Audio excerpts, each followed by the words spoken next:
আসসালামু আলাইকুম, সবাইকে স্বাগত জানাচ্ছি। আজকের আমাদের এই ক্লাসটায় চুপ কথা বলা যাবে না, আপনারা কথা বলবেন না। আজকে ক্লাসটা আপনাদেরই, কিন্তু এটা ইন্টারন্যাশনালি এখন কি হয়ে গেছে ইন্টারন্যাশনাল, কারণ এটা বাংলাদেশের অর্থনীতি থেকে আমাদের বিসিএস পরীক্ষায় প্রশ্ন আসে। 11 থেকে 20তম গ্রেডের পরীক্ষায় তো থাকবেই, যে কোনো জব পরীক্ষা এখান থেকে প্রশ্ন থাকে। আর বাংলাদেশের অর্থনীতি সম্পর্কে যদি আমরা না জানি তাহলে কিন্তু আমাদের কোনো লাভ নেই।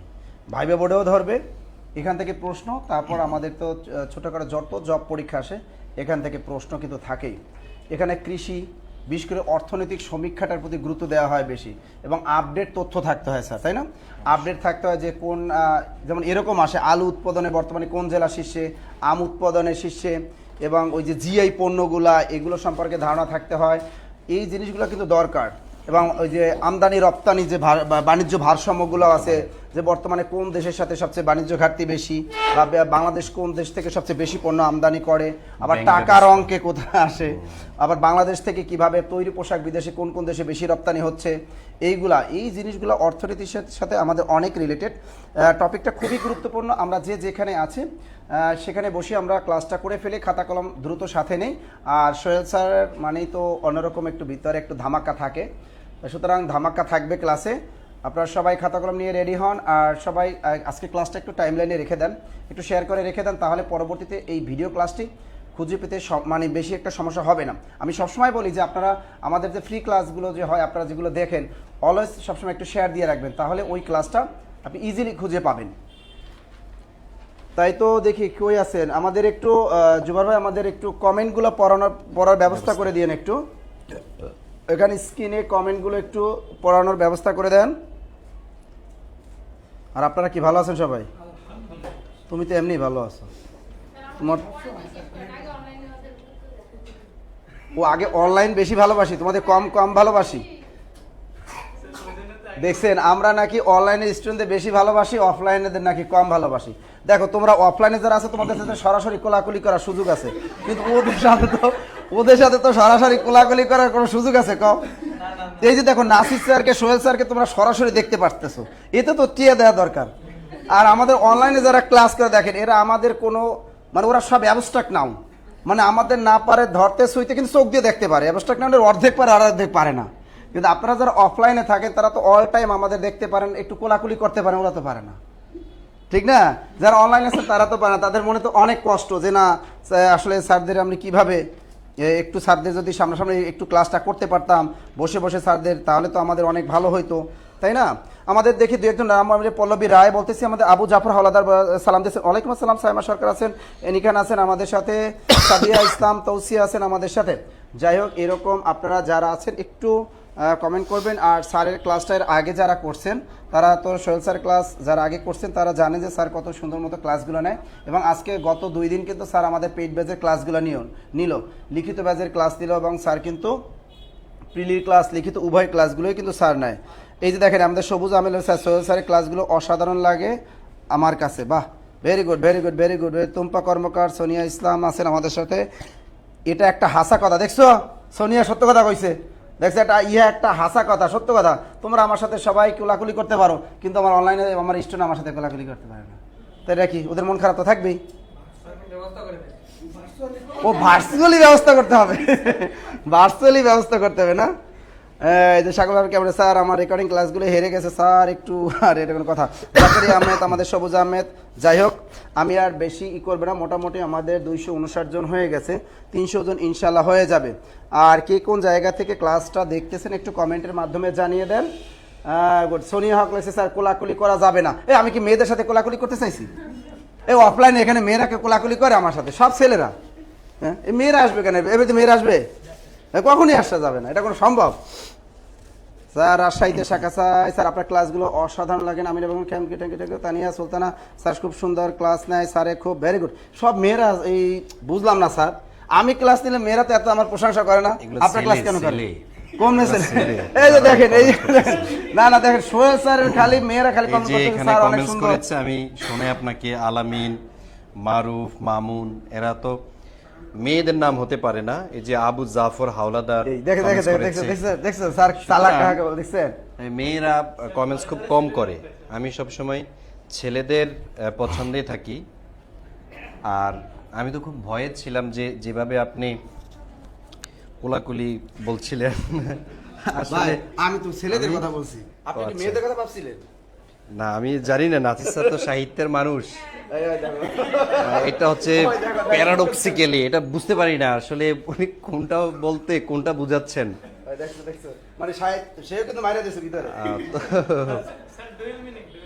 হ্যাঁ, যাই হোক স্যার, আপনি একটু আমি এখন আর সাহিত্য রস মারতে চাই না, আপনি একটু জিকে রস মাইরা দেন সবাইকে, আমি একটু আপনার কাছ থেকে একটু দূরে চলে যাই। আচ্ছা, নাসির স্যার যেভাবে পড়ানো শুরু করেছে আমি ভাবছিলাম আমার মার্কেট মনে খাইয়ে দিবে।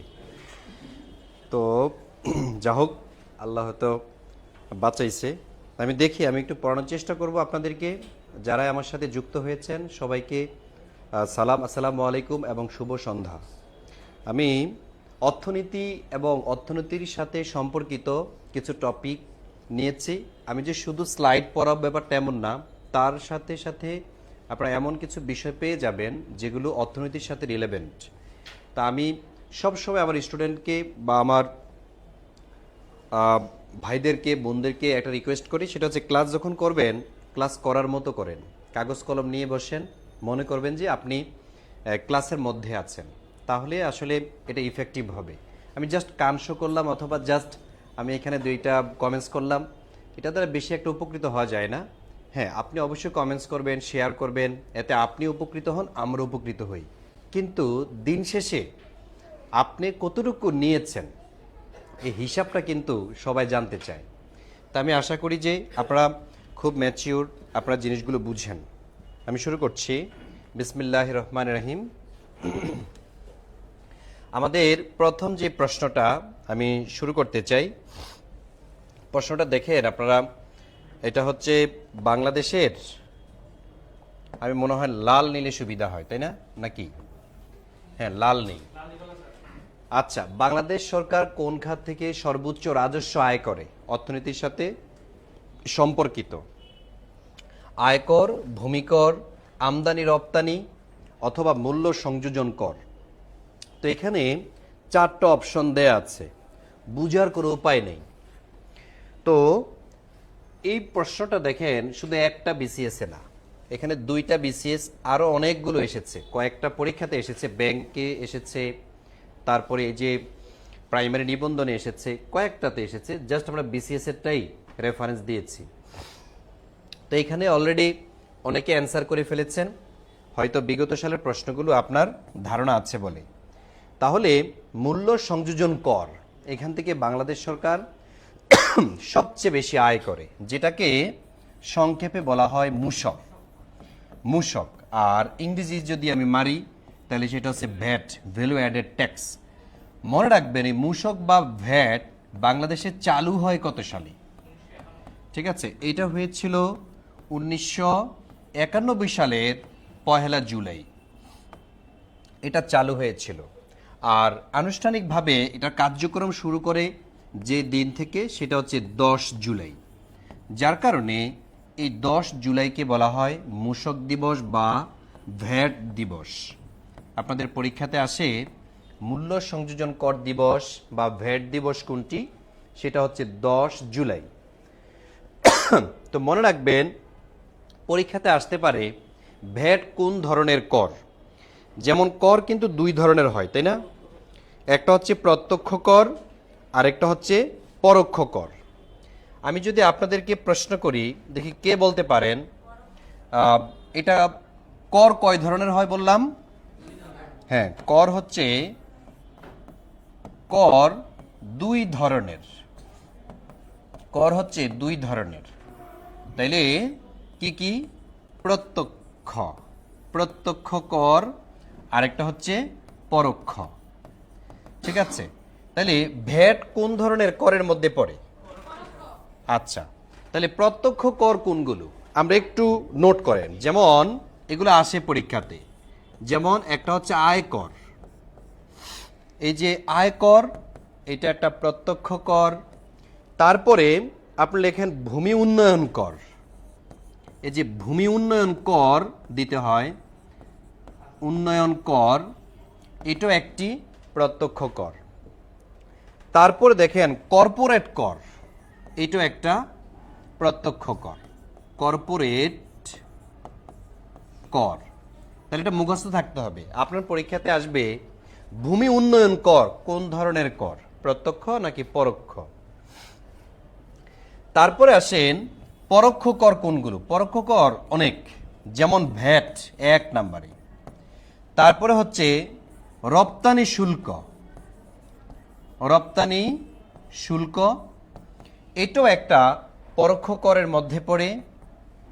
তারপরে আরো আছে অনেকগুলো, আমরা একটু দেখি, যেমন বিক্রয় কর, আমদানি শুল্ক, দেখি আমদানি শুল্ক, তারপর হচ্ছে বিক্রয় কর ইত্যাদি। এগুলা হচ্ছে সাধারণত পরোক্ষ কর। এছাড়াও এক ধরনের কর বহির্ভূত আয় আছে সরকারের।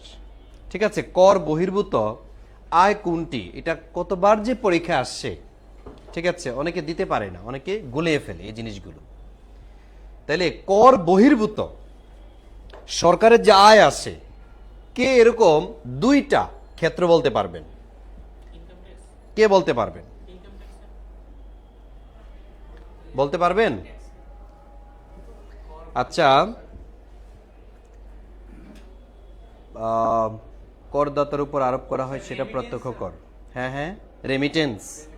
আচ্ছা, তারপর তারপর দেখেন আমি জানি আপনারা ওগুলোই বলবেন। মনে রাখবেন কর বহির্ভূত, আমি আশা করি এটা উঠাতে পেরেছেন। কর বহির্ভূত আয়, যেটা বলা হয় কর বহির্ভূত, কর বহির্ভূত আয় কোনগুলো? যেমন টোল।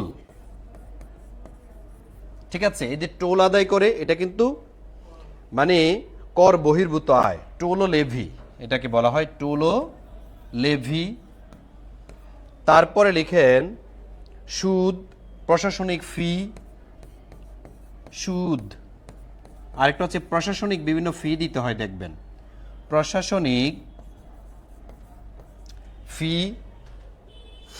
তারপরে হচ্ছে যেমন ইজারা, এগুলো হচ্ছে কর বহির্ভূত সরকারের আয়। ঠিক আছে, এখন এই যে কর সিস্টেমটা, এটা আসলে নিয়ন্ত্রণ করে কে? সরকারের যে রাজস্ব বোর্ডটা নিয়ন্ত্রণ করে যে সংস্থা, তার নাম হচ্ছে এনবিআর। ঠিক আছে, ন্যাশনাল বোর্ড অফ রেভিনিউ, যেটা প্রতিষ্ঠা হয়েছিল কত সালে জানেন? 1972-তে। তাহলে 1972-তে ন্যাশনাল বোর্ড অফ রেভিনিউ এটা প্রতিষ্ঠিত হয়েছিল। তো এটি হচ্ছে বাংলাদেশের রাজস্ব বোর্ড, যে এনবিআর চেয়ারম্যান বলে, আবার তাদের অধীনে কাজ করে আরও এআরও। ঠিক আছে, revenue officer, assistant revenue officer, প্রচুর পরিশ্রম করতে হয় এই কর বিভাগের কর্মকর্তারা। তো দেখেন আমরা একটা প্রশ্ন থেকে কতগুলো ইনফরমেশন পেয়েছি। যারা আমার এই ক্লাস থেকে মানে আসলেই পড়ার জন্য এসেছেন, তারা কিন্তু খুব মজা পাবেন। আর অনেকে আবার মনে করবেন যে আরেকটা প্রশ্নে যায় না কেন, দেখি না এর পরেরটা কি। এটা হচ্ছে টোল ও লেভি, এটা একসাথে ইয়ে করা হয় আর কি, হিসাব করা হয়। এটা হচ্ছে গিয়ে এটা আসলে আমিও ওইরকম একটা এক্সপার্ট না আর কি এই জায়গাটাতে। দেখেন 2 নম্বর প্রশ্নে আমরা আসি। বাংলাদেশের সর্বাধিক জনশক্তি রপ্তানি করে কোন দেশে? যদিও প্রশ্নটা এসেছিল আমাদের 46তম বিসিএসে, তখন উত্তর ছিল সৌদি আরব। তবে বর্তমানে সৌদি আরবে আছে এখনো। ঠিক আছে, সংযুক্ত আরব আমিরাত তার আগে ছিল, তারপরে মধ্যখানে আবার যুক্তরাষ্ট্র থেকেও এসেছিল অনেক, কিন্তু এখন আবার সৌদি আরব আছে। যেহেতু সাম্প্রতিক বিষয়গুলো পরিবর্তনশীল, মাথায় রাখতে হবে এখন সৌদি আরব আছে। তাহলে বাংলাদেশে সর্বাধিক জনশক্তি রপ্তানি করে যে দেশটাতে নিরাপদ, সেটা হচ্ছে সৌদি আরব। ঠিক আছে, যাই করুক বাঙালিরা, এই সৌদি সরকার কিন্তু তাদেরকে প্রায়োরিটি দিচ্ছে। তারপরে দেখেন আমরা পরবর্তী প্রশ্নে যাই। এখানে আছে বাংলাদেশের সিকিউরিটি প্রিন্টিং প্রেস কোথায় অবস্থিত, কোথায় টাকা ছাপানো হয় বাংলাদেশে? ঠিক আছে, সেটা হচ্ছে এই যে গাজীপুর, তাই না? গাজীপুর যারা অ্যান্সার করেছেন তাদের সবাইকে থ্যাংক ইউ। তাহলে সিকিউরিটি প্রিন্টিং প্রেস যেখানে অবস্থিত সেটা হচ্ছে গাজীপুর। ঠিক আছে, গাজীপুরের শিমুলতলিতে একটা জায়গা আছে, শিমুলতলি। অনেক সময় দেখা যায় গাজীপুর দেয়া নাও থাকতে পারে, শিমুলতলি ওই জায়গাটার নাম, ওখানে মূলত হচ্ছে টাকা ছাপানো হয়। সুতরাং যেহেতু আপনারা জেনে গেছেন কোথায় টাকা ছাপানো হয়, এগুলো সব বাদ দেন, পড়াশোনা ওখানে হাঁটেন, ওখান থেকে টাকা নিয়ে আসেন, কারণ পড়াশোনা তো করি শুধু টাকার জন্যই, তাই না? তাহলে বাংলাদেশের 3 নম্বরটা আমরা জানলাম। এবার আসেন 4 নম্বর প্রশ্ন। এখানে বলা হয়েছে নিচের কোনটি কেন্দ্রীয় ব্যাংকের কাজ না? তার আগে আমি প্রশ্ন করি, বাংলাদেশের কেন্দ্রীয় ব্যাংকের নাম কি? হ্যাঁ, বাংলাদেশের কেন্দ্রীয় ব্যাংকের নাম কি, কে বলতে পারবেন? হ্যাঁ, এই তো এক একজন এক একটা বলছে, বলতে থাকেন, কারণ একটা তো হবে। তাহলে হ্যাঁ, গাজীপুরের শিমুলতলি, হ্যাঁ, থ্যাংক ইউ সো মাচ। আমাদের সামিয়া ইসলাম অ্যান্সার করেছেন, তারপর হচ্ছে পাইসা অ্যান্সার করেছেন, বেগম কি মরিয়াম বেগম, অনেকে দেখছি অ্যান্সার করছেন, থ্যাংক ইউ সো মাচ।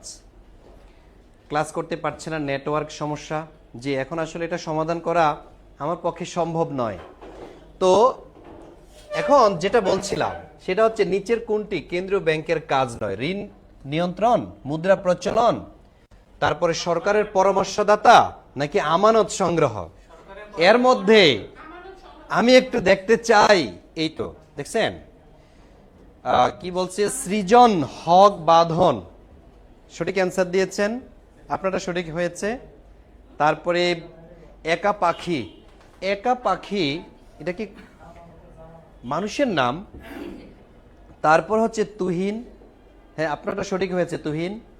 তারপর অ্যান্সার করেছেন ইয়াসিন, শাহনাজ, অনেকে অ্যান্সারের মানে কমেন্টসে বন্যা বসাই দিচ্ছেন, থ্যাংক ইউ সো মাচ আপনাদেরকে সঠিক অ্যান্সারটি দেওয়ার জন্য। আবার অনেকে একটা একটা করে দিয়েছে, সবগুলো দিয়েছে যে একটা তো হবে, তবে এখানে সঠিক অ্যান্সার যেটা সেটা হচ্ছে আমানত সংগ্রহ।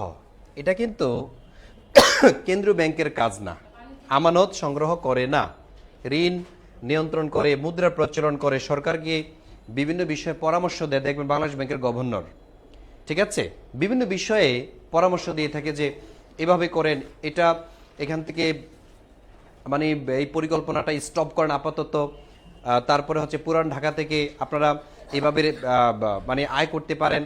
এভাবে বিভিন্ন ক্ষেত্রে সরকারকে পরামর্শ দিয়ে সহায়তা করে এই বাংলাদেশ ব্যাংক। এখন আমি যদি আরেকটা প্রশ্ন করি, এটাকে ধরে, এই বাংলাদেশ ব্যাংক যেটা, এই বাংলাদেশ ব্যাংক কোন ধরনের প্রতিষ্ঠান? এটা কি সাংবিধানিক প্রতিষ্ঠান, নাকি সরকারি প্রতিষ্ঠান, নাকি স্বায়ত্তশাসিত প্রতিষ্ঠান? ঠিক আছে, কে বলতে পারবেন বাংলাদেশ ব্যাংক কোন ধরনের প্রতিষ্ঠান? দেখি বলেন তো, আমার প্রশ্ন। ঠিক আছে, এটার আরেকটা প্রশ্ন আমি করলাম, বাংলাদেশ ব্যাংক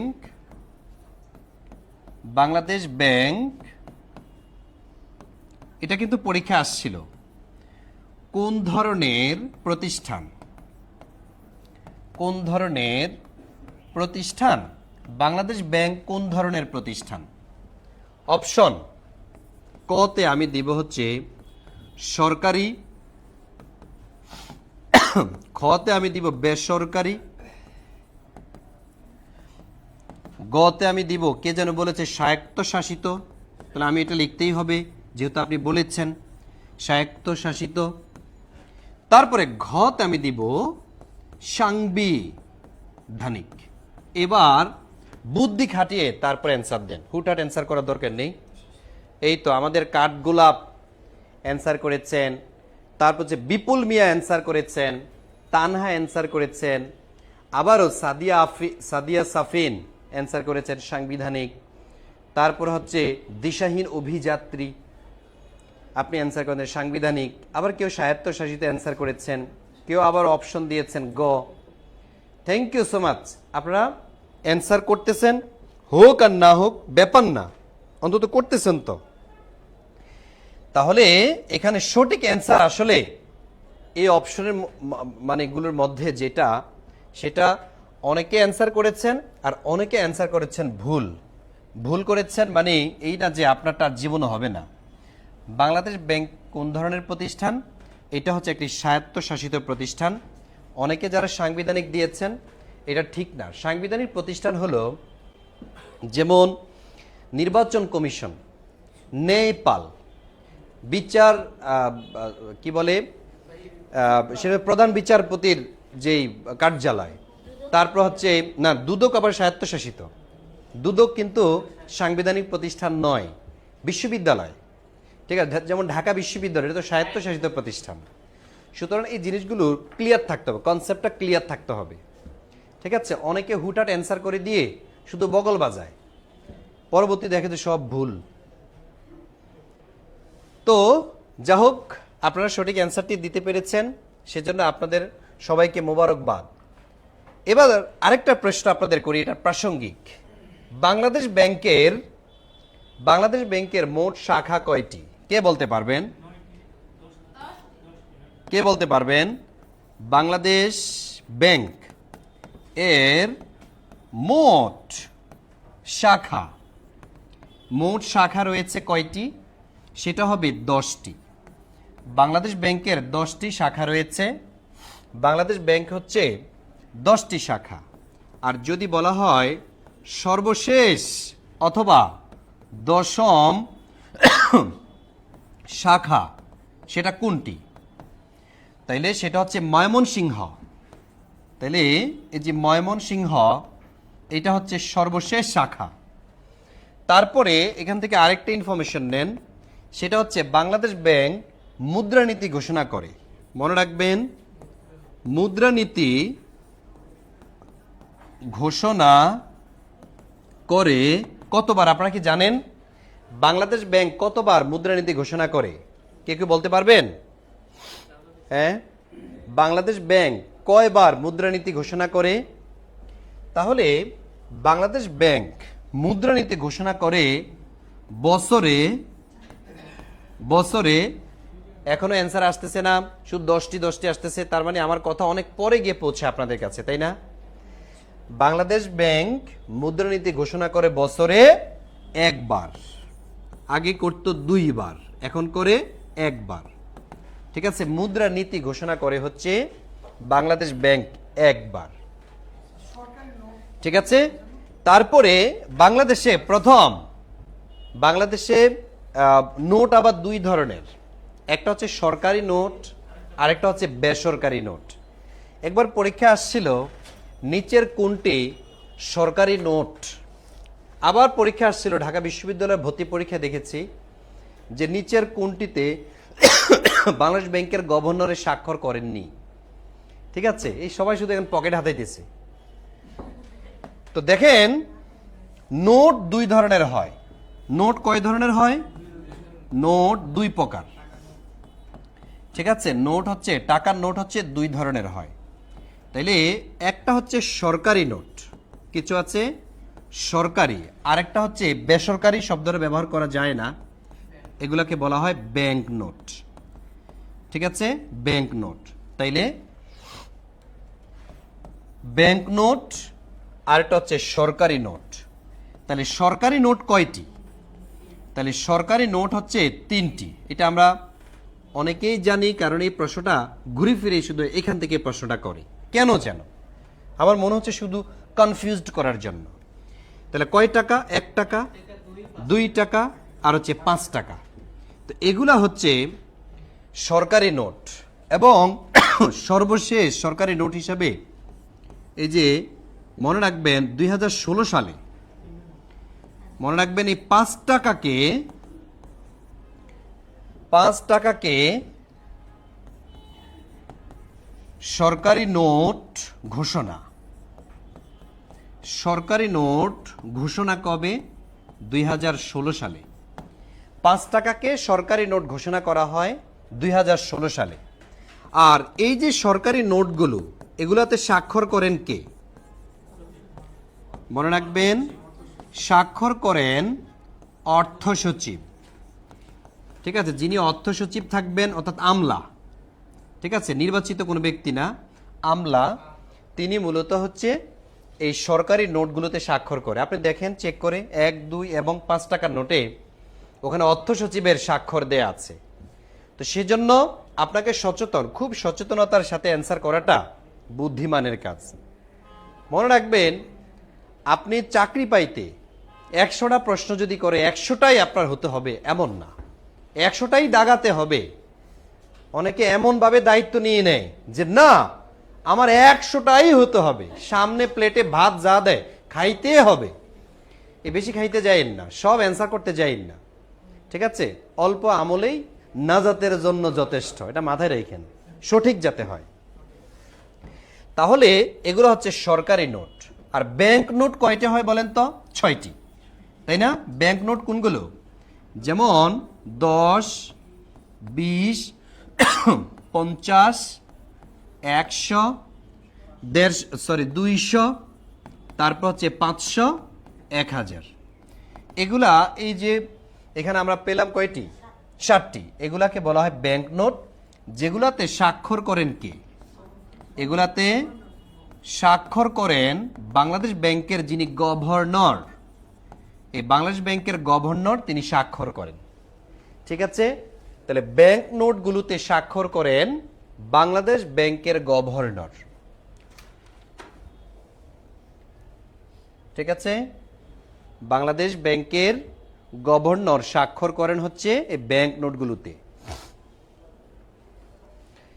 আচ্ছা, এখন দেখেন আপনাদেরকে একটা প্রশ্ন করি, একবার সহজ একটা প্রশ্ন করি, যদি পারেন থ্যাংক ইউ দিব আমি। ঠিক আছে, থ্যাংক ইউ দিব, আর লাস্টে আমি কুইজ দিব। এই কুইজে যারা মানে ভালো করবেন, আমি এখান থেকে কমেন্টসে যিনি প্রথম কমেন্টসটা করবেন তার জন্য হচ্ছে ওই যে পূর্বের মতো আমি গিফট পাঠাবো, সেটা হচ্ছে সোয়েলস ম্যাপ, আমার লেখা মানচিত্র কুরিয়ারে পাঠিয়ে দিব। আপনার ঠিকানাটা আমাকে পাঠাবেন। অফলাইন অবশ্যই এটা পাবেন অফলাইনে ক্লাসে। দেখেন, হ্যাঁ আপনি যদি অ্যান্সার করেন পাবেন, অ্যান্সার করলে পাবেন। দেখেন আমি প্রশ্ন করি একটা, এখানে কিন্তু আমার গিফট নাই, আমি জাস্ট প্রশ্ন করি যে বাংলাদেশ ব্যাংকের গভর্নরের মেয়াদ কত? মেয়াদ কত? তাহলে আমি অপশন দিচ্ছি। ক, কে জানি বলেছে 4 বছর, ঠিক আছে আমি আপনারটাই প্রথমে লিখব। খতে আমি লিখব 5 বছর। গতে আমি লিখব আজীবন, আজীবনস। তারপরে ঘতে আমি অপশন দিব নাই। এবার দেখি অ্যান্সার করেন। সরি, আজীবনস কি হয়?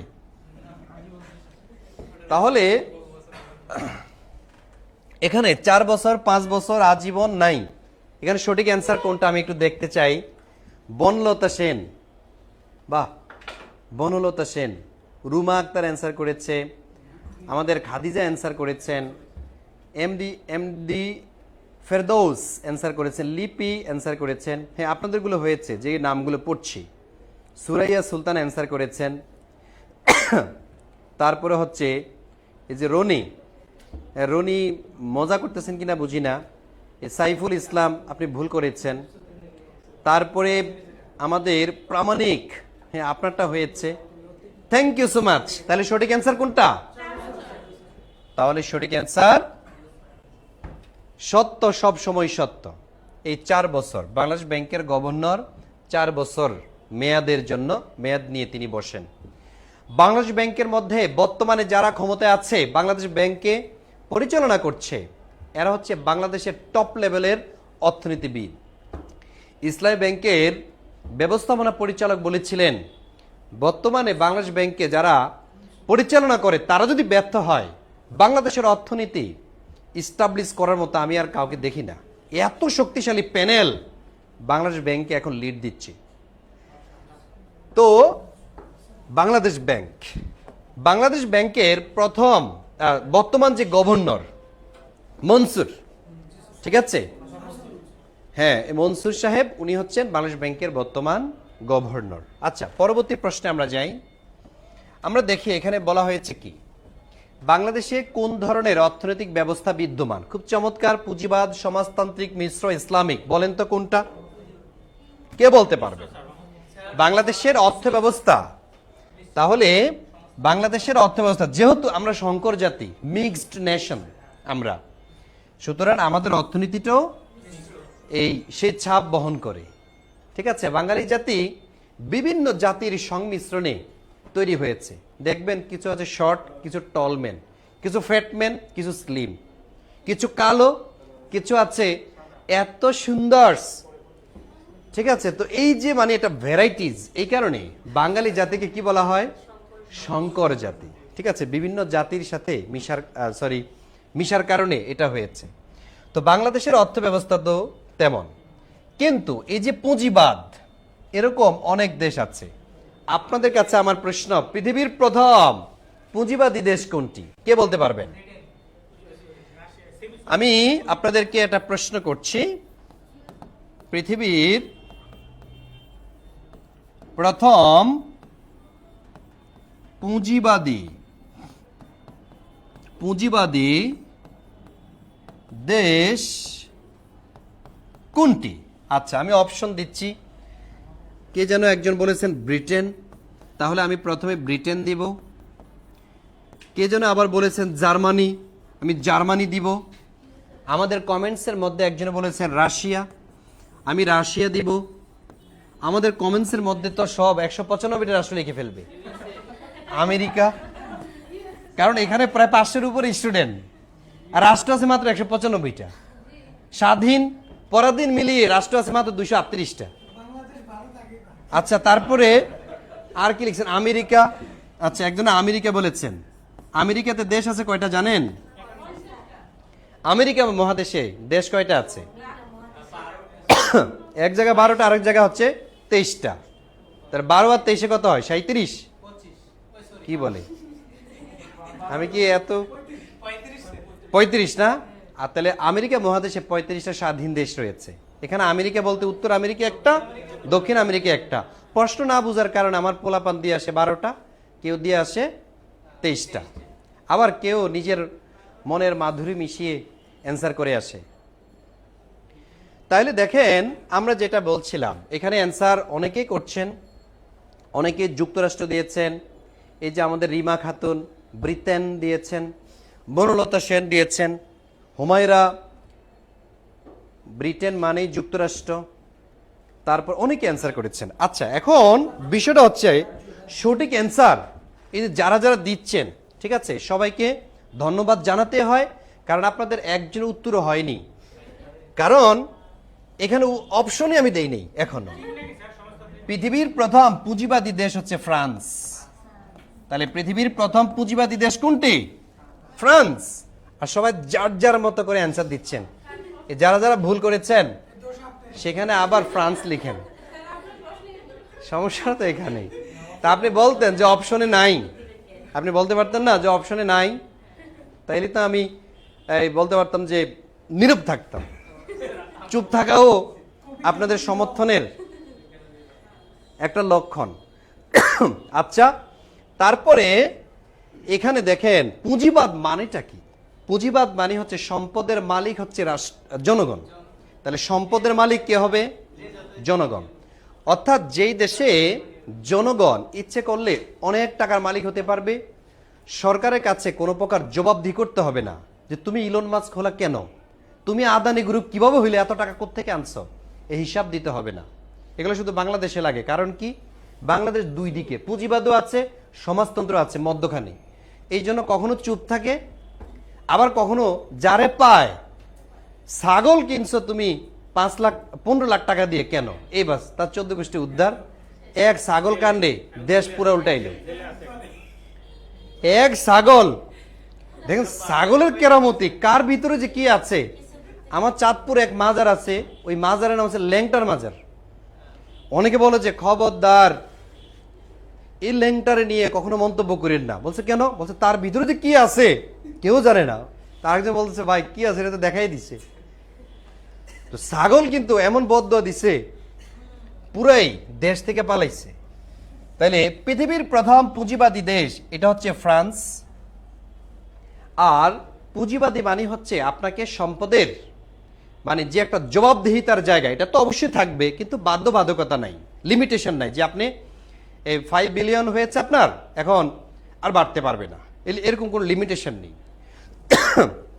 কিন্তু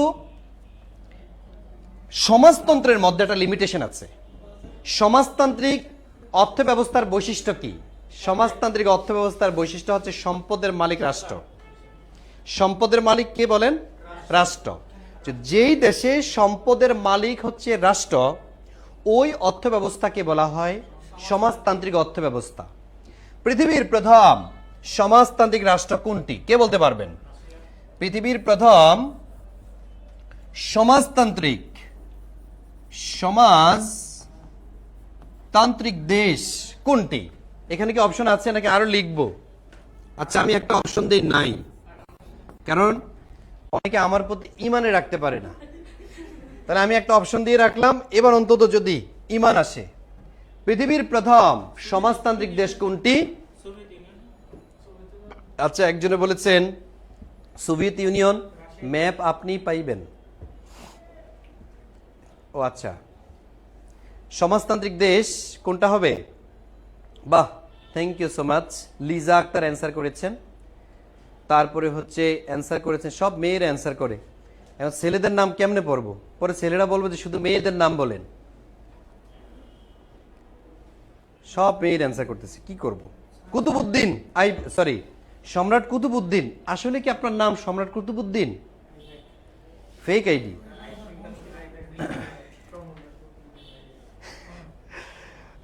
এই হুমায়রা, এই সমস্ত কমেন্ট করেন না, আমার খুব হাসি পায়। আর আমার হাসি যদি একবার উঠে, তো দেখেন পৃথিবীর প্রথম সমাজতান্ত্রিক দেশ কোনটি? যারা যারা রাশিয়া দিয়েছেন সঠিক, আবার যারা যারা সোভিয়েত ইউনিয়ন বলেছেন সেটাও সঠিক, কারণ তখন নাম ছিল কি? সোভিয়েত, তাই না? সোভিয়েত ইউনিয়ন, যার বর্তমান নাম হচ্ছে রাশিয়া। সেখানে একটা বিপ্লব হয়েছিল যেটাকে রুশ বিপ্লব বলা হয় 1970-তে। মাত্র কয় দিনের বিপ্লব ছিল জানেন?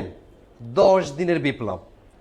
রুশ বিপ্লব ভ্লাদিমির ইলিচ লেনিন এর নেতৃত্বে 10 দিনের বিপ্লবে পৃথিবীতে অর্থ ব্যবস্থার যে পরিবর্তন হয়ে যায়, সেটার নামই হচ্ছে সমাজতান্ত্রিক অর্থ ব্যবস্থা। ঠিক আছে?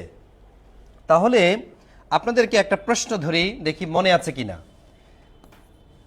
দেখি আপনারা বলতে পারেন কিনা, যে ফরাসি বিপ্লবের মেয়াদ কত? আচ্ছা, আমি অপশন দিচ্ছি। আমি অপশন দিব হচ্ছে 100 দিন। আমি অপশন দিব হচ্ছে 10 দিন। আমি অপশন দিব 10 বছর, যেহেতু 10 দিয়ে শুরু করেছি। তারপরে আমি লিখব হচ্ছে কত বছর? 15 বছর। দেখি সঠিক অ্যান্সার কোনটা। ফরাসি বিপ্লবের মেয়াদ কত? দেখি, 6 দিন। আচ্ছা, 6 দিন লিখবো। একজনে বলেছে 6 দিন, নাকি আন্দাজে লিখেছেন? দেখি কেউ আবার উল্টাপাল্টা লিখতেছেন কিনা। আমি কি অপশনে দেই নাই? আমার প্রতি আপনার ইমানে নেই। বলেন দেখি। আনিসা খাতুন অ্যান্সার করেছে, সঠিক অ্যান্সার হয়েছে আপনারটা। তারপরে হচ্ছে মৌসুমি পাল, হ্যাঁ আপনারটা সঠিক হয়েছে। তারপর হচ্ছে মর্জিনা, হ্যাঁ আপনারটা সঠিক হয়েছে। আপনার অপশনের উত্তর থাকে না, উত্তর থাকে, আমার প্রতি আপনার ইমান থাকে না। দেখেন, ফরাসি বিপ্লবের মেয়াদ যদি বলা হয়, ফরাসি মানে ফ্রান্স, ফরাসি বিপ্লব, এটার মেয়াদ ছিল 10 বছর। কত বছর বলেন? 10 বছর। তো যারা সঠিক অ্যান্সার করেছেন সবাইকে থ্যাংক ইউ সো মাচ। আর এই যে 10 দিন, এটা হচ্ছে রুশ বিপ্লবের মেয়াদ। ঠিক আছে? রুশ বিপ্লবের মেয়াদ কত? সেটা হচ্ছে 10 দিন। রুশ বিপ্লবের মেয়াদ হচ্ছে 10 দিন। আর ফরাসি বিপ্লবের মেয়াদ হচ্ছে 10 বছর। ফরাসি বিপ্লব 1789 সালের 14 জুলাই এটা ফ্রান্সে হয়েছিল। হাজার হাজার মানুষের আত্মত্যাগের ফলে পৃথিবীতে যে 1789 সালে 14 জুলাই হাজার হাজার মানুষের রক্ত দেওয়ার মাধ্যমে এক বিপ্লব হয়েছিল, যার কারণে পৃথিবীতে যেই অর্থ ব্যবস্থার আমূল পরিবর্তন হয় তার নামই হচ্ছে ধনতান্ত্রিক অর্থব্যবস্থা বা পুঁজিবাদী অর্থব্যবস্থা। আজকে পৃথিবীর মধ্যে 4 ধরনের অর্থব্যবস্থা রয়েছে: পুঁজিবাদ, সমাজতান্ত্রিক, মিশ্র এবং ইসলামিক। এই 4টার মধ্যে সবচেয়ে জনপ্রিয় যে অর্থব্যবস্থা তার নামই হচ্ছে পুঁজিবাদী অর্থব্যবস্থা। প্রথম যে ফ্রান্স শুরু করলো, তারপরে শুরু হয় যুক্তরাষ্ট্রে, তারপরে যুক্তরাজ্যে, এই তো শুরু হয়ে গেল ইতালি, ভারত, পাকিস্তান। বর্তমানে দেখেন অধিকাংশ বড় বড় রাষ্ট্রগুলোই পুঁজিবাদী অর্থব্যবস্থাকেই তারা প্র্যাকটিস করছে। ঠিক আছে? আর এই পুঁজিবাদে সবচেয়ে বেশি অবদান ছিল একজন দার্শনিকের পুঁজিবাদ স্টাবলিশ করার জন্য, এবং ফরাসি বিপ্লবের অগ্রণী ভূমিকা রেখেছেন কয়েকজন দার্শনিক। তাদের মধ্যে সেরা, জগতের সেরা দার্শনিক যিনি ছিলেন তার নাম কি জানেন আপনারা? কে বলতে পারবেন? আমি কি দিব অপশন দিব আবার? আচ্ছা যাক, অপশন না দেই তাহলে অনেকে মনোযোগ হারিয়ে ফেলতে পারেন। দেখি আমাদের এখানে অনেক মেধাবী স্টুডেন্ট আছে, এই তো আমি জানি এখানে বলে ফেলছে অলরেডি। জ্যাক রুশো, মনে পড়েছে? জ্যাক রুশো, উনি হচ্ছেন একজন দার্শনিক ছিলেন ফরাসি বিপ্লবের। থ্যাংক ইউ সো মাচ যিনি উত্তর দিয়েছেন। রুশো, আচ্ছা আমি লিখে দেব। লেখেন ফরাসি বিপ্লবের দার্শনিকস কারা কারা? যেমন একজন হচ্ছে রুশো, জ্যাক রুশো, আরেকজন হচ্ছে ভলতেয়ার, তারপরে মন্টেস্কু। এরা হচ্ছে ফরাসি বিপ্লবের দার্শনিক। রুশো এই বিপ্লবে অগ্রণী ভূমিকা রেখেছিলেন। তার একটা বিখ্যাত বই আছে যার নাম দ্য সোশ্যাল কন্ট্রাক্ট। তিনি বিখ্যাত এই বইটা লিখেছেন এই ফরাসি বিপ্লবের উপর বেস করে। ঠিক আছে? তারপরে এখন যদি আপনাদেরকে প্রশ্ন করি যে আধুনিক সমাজতন্ত্রের জনক কে? আচ্ছা আমি অপশন দিব, এটা আগে উঠানো হয়েছে কিনা দেখেন আপনাদের। এটা যদি উঠানো হয়ে থাকে তাহলে আমি আপনাদের কাছে অপশন রাখবো, একটা প্রশ্ন রাখবো একটা, সেটা হচ্ছে আধুনিক সমাজতন্ত্রের জনক কে? হয়েছে তো, তাই তো? দেখি আরেকটা প্রশ্ন, সেটা হচ্ছে আধুনিক সমাজতন্ত্রের জনক। মাথা খাটিয়ে অ্যান্সার দিবেন। জনককে আমি একটা অপশনে দিব লেনিন, ভ্লাদিমির ইলিচ লেনিন। আমি আরেকটা অপশনে দিব জ্যাক রুশো। আমি আরেকটা অপশনের মধ্যে দিব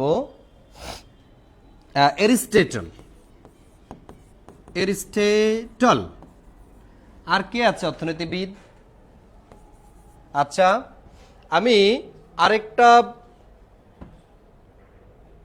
আরেকটা দিব, সেটা হচ্ছে আইনস্টাইন। আর কে হতে পারে? আরো অপশন দেই, কার্ল মার্কস। লিখে ফেলি, অসুবিধা কি? কলমে যেহেতু কালি আছে লিখি। তাইলে দেখি অ্যান্সার করেন তো, সঠিক অ্যান্সার করবেন। দেখি, এই যে আরিফুল ইসলাম খুব চালাক, আগে থেকে অ্যান্সার করা শুরু। তারপর হচ্ছে কুতুবউদ্দিন, জান্নাতুল ফেরদৌস, লেনিন, সাবরিনা অ্যান্সার করেছেন লেনিন, সামি ইসলাম অ্যান্সার করেছেন কার্ল মার্কস, আবার মোনালিসা অ্যান্সার করেছেন কার্ল মার্কসের বিখ্যাত গ্রন্থ ডেস ক্যাপিটাল, আপনার জিজ্ঞাসি। তারপরে নুরুল ইসলাম রুশো, সজীব অ্যান্সার করেছেন কার্ল মার্কস। তারপরে হচ্ছে সামি ইসলাম অ্যান্সার করেছেন কেমনে পারেন আপনারা এগুলো? আমার তো মনে হয় সাধারণ জ্ঞান আপনারা খুব ভালো পারেন, মাশাল্লাহ। সাধারণ জ্ঞানের যেই রিয়াকশন দেখি, অন্যান্য সাবজেক্টে যদি এমন রিয়াকশন থাকে, জান্নাত কনফার্ম, সরি চাকরি কনফার্ম ইনশাল্লাহ। তাহলে সঠিক অ্যান্সার এখানে যেটা, সেটা হচ্ছে কার্ল মার্কস। আর সবাই দিয়ে আসবে লেনিন। কথা বুঝছেন? আধুনিক সমাজতন্ত্রের জনক যিনি, তিনি হচ্ছেন কার্ল মার্কস। ড্যাস ক্যাপিটাল তার বিখ্যাত সমাজতন্ত্রের উপরে লেখা বই, ড্যাস ক্যাপিটাল। ঠিক আছে, কার্ল মার্কসের বিখ্যাত বইয়ের নাম কি? এই যে ড্যাস বা ডাস ক্যাপিটাল অনেকে বলে, মূলত ড্যাস ক্যাপিটাল। এই ড্যাস ক্যাপিটাল এটা হচ্ছে তার বিখ্যাত বই সমাজতন্ত্রের উপরে। বই লেখা হয়েছে জার্মানে বসে। কার্ল মার্কসের বাড়ি কোথায়? জার্মানে। বইয়ের পাওয়ার দেখেন, বই লেখা হয়েছে জার্মানে আর বিপ্লব হয় রাশিয়ায়। এটা হচ্ছে বইয়ের পাওয়ার। ঠিক আছে, তাহলে আমরা দেখলাম হচ্ছে অর্থনীতির সাথে সম্পর্কিত। ইসলামিক অর্থ ব্যবস্থা বলতে কি বোঝায়? যে অর্থ ব্যবস্থায় পুঁজিবাদের যে বৈশিষ্ট্যগুলো, ওই বৈশিষ্ট্যগুলো অনেকটাই আছে, তবে একটা জিনিস বেশি দিতে হয়, সেটা হচ্ছে জাকাত। ইসলামী অর্থ ব্যবস্থা কি দিতে হয়? জাকাত দিতে হয়। সৌদি আরব, Qatar, Kuwait, Lebanon, Bahrain, Iran, Jordan, এগুলো হচ্ছে ইসলামিক অর্থ ব্যবস্থাকে প্র্যাকটিস করে। ঠিক আছে, যার কারণে ওই রাষ্ট্রগুলোতে জাকাত দিতে হয় বাধ্যতামূলক। আর বাংলাদেশে জাকাত দেয় যতক্ষণ ক্যামেরার সামনে আছে। এবার আসেন, আবার জাকাতের দোকানে গিয়ে বলে জাকাতের কাপড় দেন। Y man? ঠিক আছে, জাকাতের কাপড় মানে কি? আপনি কি দিতে চাচ্ছেন? অথচ দেওয়া তো উচিত আপনি যা পছন্দ করেন, আপনি যা পরেন, তাই না? তা আপনি জাকাতের কাপড় কে বা দিতে বলছে? জাকাতের কাপড় দেন, যেগুলো নিয়ে হচ্ছে ওরা আবার বিক্রি করে দেয়। ওরাও খুব চালাক। সন্তান 5 জন 5 জায়গায় পাঠিয়ে দেয়, 5টা নিয়ে আস শাড়ি। আইনা হচ্ছে গিয়ে একটাও রাখে না, সব বিক্রি করে দেয়। আর ওগুলা নিয়ে হচ্ছে কাঁথা শিলায়। ঠিক আছে, কাঁথা, এই জাকাতের কাপড় দিয়ে কাঁথা শিলায়। এই হচ্ছে অবস্থা। আর টাকা পয়সা পাইলে এগুলো আবার সুদেও লাগিয়ে দেয়।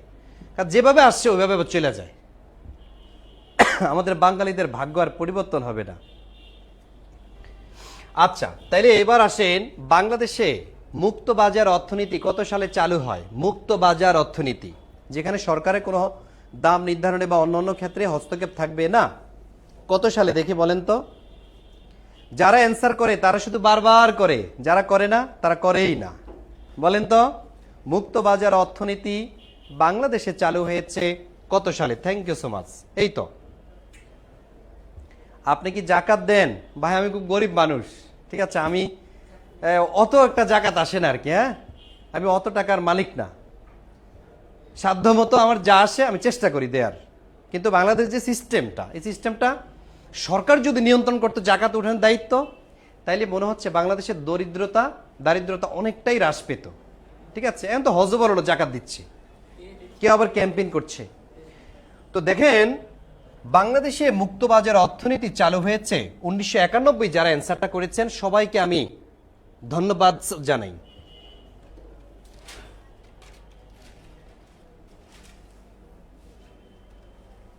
আচ্ছা, আসেন পরের প্রশ্নে আমরা যাই। পরের প্রশ্নে বলেছে বাংলাদেশে কোনটি ব্যাংক নোট না? আচ্ছা, একটু আগে আমি আলোচনা করেছি 2, 10, 50, 100 ব্যাংক নোট না।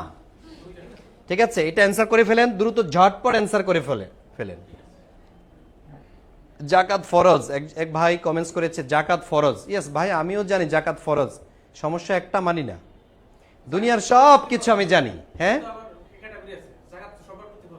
যাদের মানে অ্যাবিলিটি আছে তাদের তো ফরজ, বুঝে নেই, কিন্তু আমি মানি না। সমস্যাটা এখানে, আমি ততক্ষণ পর্যন্ত মানি যতক্ষণ পর্যন্ত আমার সুবিধা। হাদিস ওইটাই হচ্ছে গিয়ে সবচেয়ে গুরুত্বপূর্ণ, সেটা হচ্ছে আমার সাথে যেটা মিলে যায়, আমার উপকার হয়। তাহলে থ্যাংক ইউ সো মাচ। তাহলে বাংলাদেশে কোনটি ব্যাংক নোট নয়? 2 টাকা, 10 টাকা, 50 টাকা, 100 টাকা। ব্যতিক্রম আমরা দেখি 2 টাকা। সবাইকে থ্যাংক ইউ সো মাচ। আসেন পরবর্তী প্রশ্ন, কি বলা হয়েছে? বাংলাদেশে প্রথম কবে কাগজের নোট চালু করা হয়? আচ্ছা, খুবই একটা জটিল একটা প্রশ্ন। যদি শুধু 72 দিত অ্যান্সার করাটা সহজ ছিল, কারণ 72 সালে নোট চালু হয়। কিন্তু সমস্যা হচ্ছে 4 জানু, 4 ফেব্রু, 4 মার্চ, 4 এপ্রিল, এটা দিয়ে হচ্ছে ঝামেলা করে ফেললো। তাহলে মনে রাখবেন, বাংলাদেশে কাগজের মুদ্রা চালু হয়, বাংলাদেশে কাগজের মুদ্রা চালু হয়েছে সেটা হচ্ছে 4 মার্চ 1972 সালে। 4 মার্চ 1972 সালে কাগজের মুদ্রা চালু হয়। বাংলাদেশে অনেক মুদ্রা আগে জার্মান, ফ্রান্স থেকে ছাপানো হতো, এখন আর ওখান থেকে ছাপাতে হয় না, আমরা স্বয়ংসম্পূর্ণ। কারণ ওই দেশে রিস্ক, ওই দেশ থেকে চুরি হয়ে যেতে পারে। আন্তর্জাতিক লেনদেনে বাংলাদেশি টাকার কোড কোনটা দেখছেন কিনা, এইটু পরীক্ষাতে আসছে।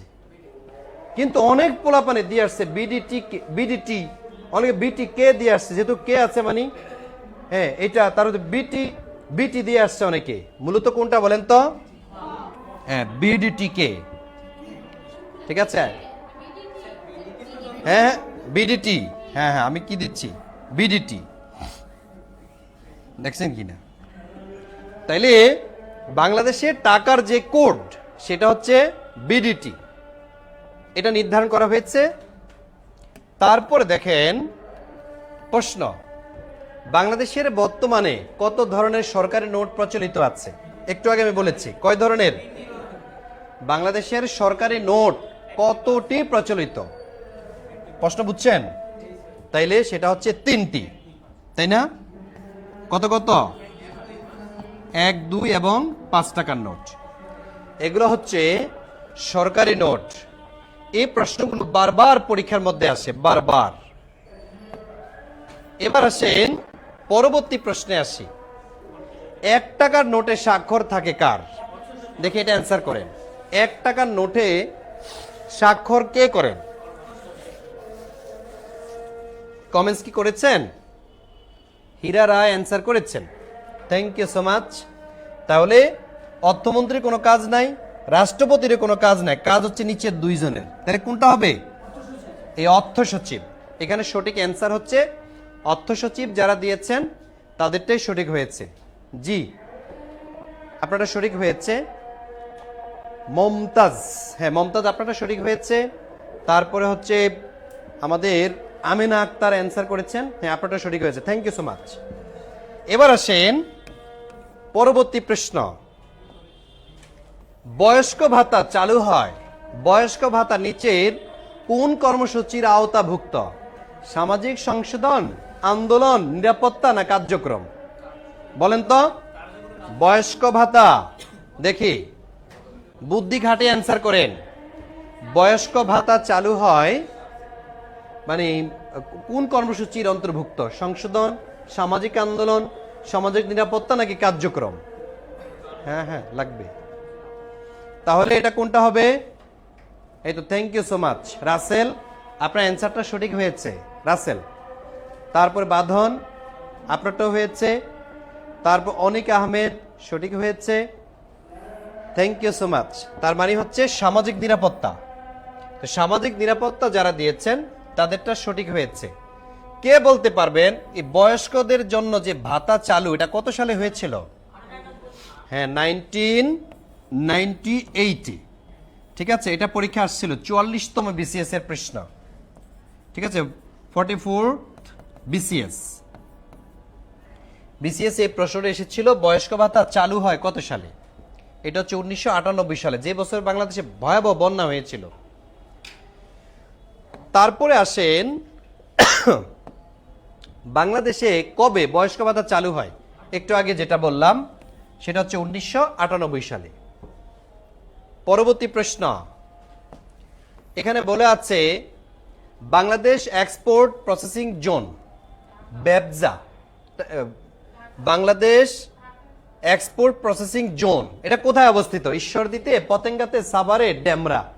কোথায় হবে বলেন? দেখছেন এই প্রশ্নটা আসছে কোথায়, কোথায় বলেন দেখি। এখানে কি বলে, আপনারা কিছু বলছেন? এখন 98তে পড়ে আছে, নেটওয়ার্ক গিয়ে পৌঁছায় না। তাহলে হ্যাঁ ঢাকা এক্সপোর্ট প্রসেসিং জোন, এইটা এই তো thank you so much. Sheikh Mezbauddin, Mezbauddin আপনার উত্তরটা সঠিক হয়েছে, থ্যাংক ইউ। তারপরে এখন 1998-তে আছে অনেকে, নেটওয়ার্ক গিয়ে পৌঁছায় অনেক পরে বোঝা যাচ্ছে। বিশেষ করে প্রত্যন্ত অঞ্চলে যারা ক্লাস করে খুব কষ্ট হয় আপনাদের, নেটওয়ার্কে এত সমস্যা হয়। হ্যাঁ, thank you so much. Akter, কি আক্তার? লাবণী আক্তার, আপনারটা সঠিক হয়েছে। সেটা হচ্ছে ঢাকার সাভারে। ঢাকার সাভারে হচ্ছে এই সংস্থার সদর দপ্তর বা অবস্থান। পরবর্তী প্রশ্ন, কোনটি নবায়নযোগ্য সম্পদ? নবায়নযোগ্য সম্পদ বলতে বুঝতে হবে নবায়নযোগ্য জিনিসটা কি, যেটা মানে যেটাকে কি করা যায়, পুনরায় ব্যবহার উপযোগী করা যায়, এটা হচ্ছে নবায়নযোগ্য। তাহলে প্রাকৃতিক গ্যাস নৌ, তারপর হচ্ছে চুনা পাথর নৌ, তারপর বায়ু, ইয়েস বায়ু, এটা হচ্ছে অপুরন্ত। ঠিক আছে, বায়ু শেষ নাই, হয়তো মাঝে মাঝে আটকায়া যায়, তা আটকে যায় হচ্ছে আমাদের এখানে ঢাকায় আটকায়, কিন্তু কানাডাতে দেখেন যে উড়িয়ে ফেলতেছে, তাই না? বায়ু কোথাও না কোথাও এটা চালু আছে। সুতরাং বায়ু, সূর্যের আলো, তারপরে হচ্ছে মাটি, পানি, এগুলো হচ্ছে অপুরন্ত।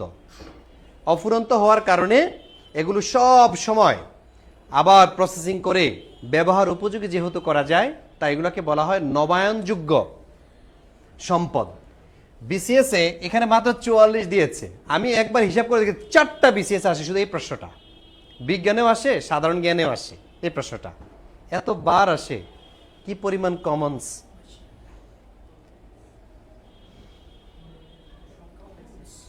আচ্ছা, এবার আসেন পরবর্তী প্রশ্ন। সিলেটের হরিপুরে পাওয়া যাচ্ছে, আচ্ছা হরিপুর, নট গরিপুর, হরিপুর, হরি, গ্যাস, তৈল, গ্যাস ও তেল। কিন্তু পোলাপান কি করে জানেন? গ্যাস পাইছেন, ও সিলেট হরিপুর 1955 গ্যাস, অনেকে অ্যান্সার করে দিয়ে বাস বগল বাজাচ্ছে। হঠাৎ করে দেখে যে তৈল, আচ্ছা তৈলও তো ছিল, অপশন দেখেছে কি গ্যাস ও তৈল, পরে কি করে এটা ক্রস দেয়, আর এটা লিখে এবার টিক চিহ্ন দিয়ে লেখে ইহাই সঠিক, ইহাই সঠিক। আচ্ছা বলেন, আপনি যদি এখন লেখেন ইহাই সঠিক বা বেঠিক, ওএমআর মেশিনে কি নিবে? ওএমআর মেশিনে যদি প্রাণ শক্তি থাকে আপনার থাপড়াবে যে এই সমস্ত জিনিস তুই কোথায় আবিষ্কার করলি, যে ইহাই সঠিক বা বেঠিক, বরঞ্চ ওখানে টাচই করবে না, ভুল তো ভুলেই, এরকম দুই একটা হবেই। তো দেখেন, তেল এবং গ্যাস এই দুইটা আবিষ্কার হয়েছে সিলেটের হরিপুরে। যদি আমরা বলি গ্যাস, দেখেন বাংলাদেশে প্রথম এই যে খনিজ সম্পদ গ্যাস, এটা আবিষ্কার হয়েছিল 1955-এ, কিন্তু গ্যাস উত্তোলন হয়েছিল 1957-এ। আবার এই গ্যাস সবচেয়ে বড় যে গ্যাস ক্ষেত্রটি, এটা হচ্ছে তিতাস গ্যাস ক্ষেত্র, ব্রাহ্মণবাড়িয়ায়। কত সালে আবিষ্কার হয়েছিল? 1961 না 1962। আবার এই গ্যাসকে জ্বালানি হিসেবে সংযোগ দেওয়া হয়েছিল 1968-এ। তাইলে গ্যাস, প্রাকৃতিক গ্যাস জ্বালানির জন্য প্রথম অনুমোদন বা প্রথম দেয়া হয়েছিল কত সালে? 1968 সালে, শওকত ওসমান স্যারের বাসায় প্রথম। ঠিক আছে, কথা সাহিত্যিক শওকত ওসমান স্যার, ওনার বাসাতে প্রথম গ্যাস জ্বালানি হিসাবে প্রথম সংযোগটা দিয়েছিল। তার আগে গ্যাস জ্বালানি হিসেবে ছিল না বাংলাদেশে। ঠিক আছে, তাহলে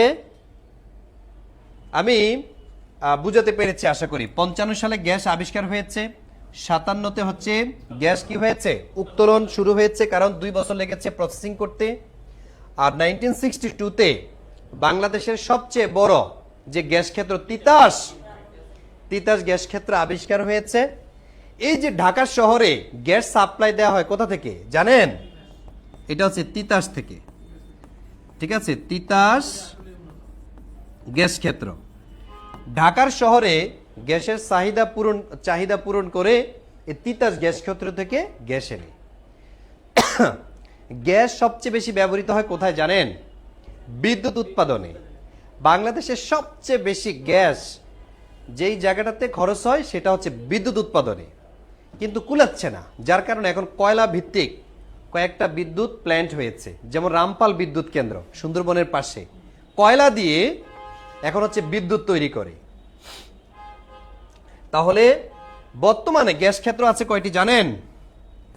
29টি। ইয়েস, 29টি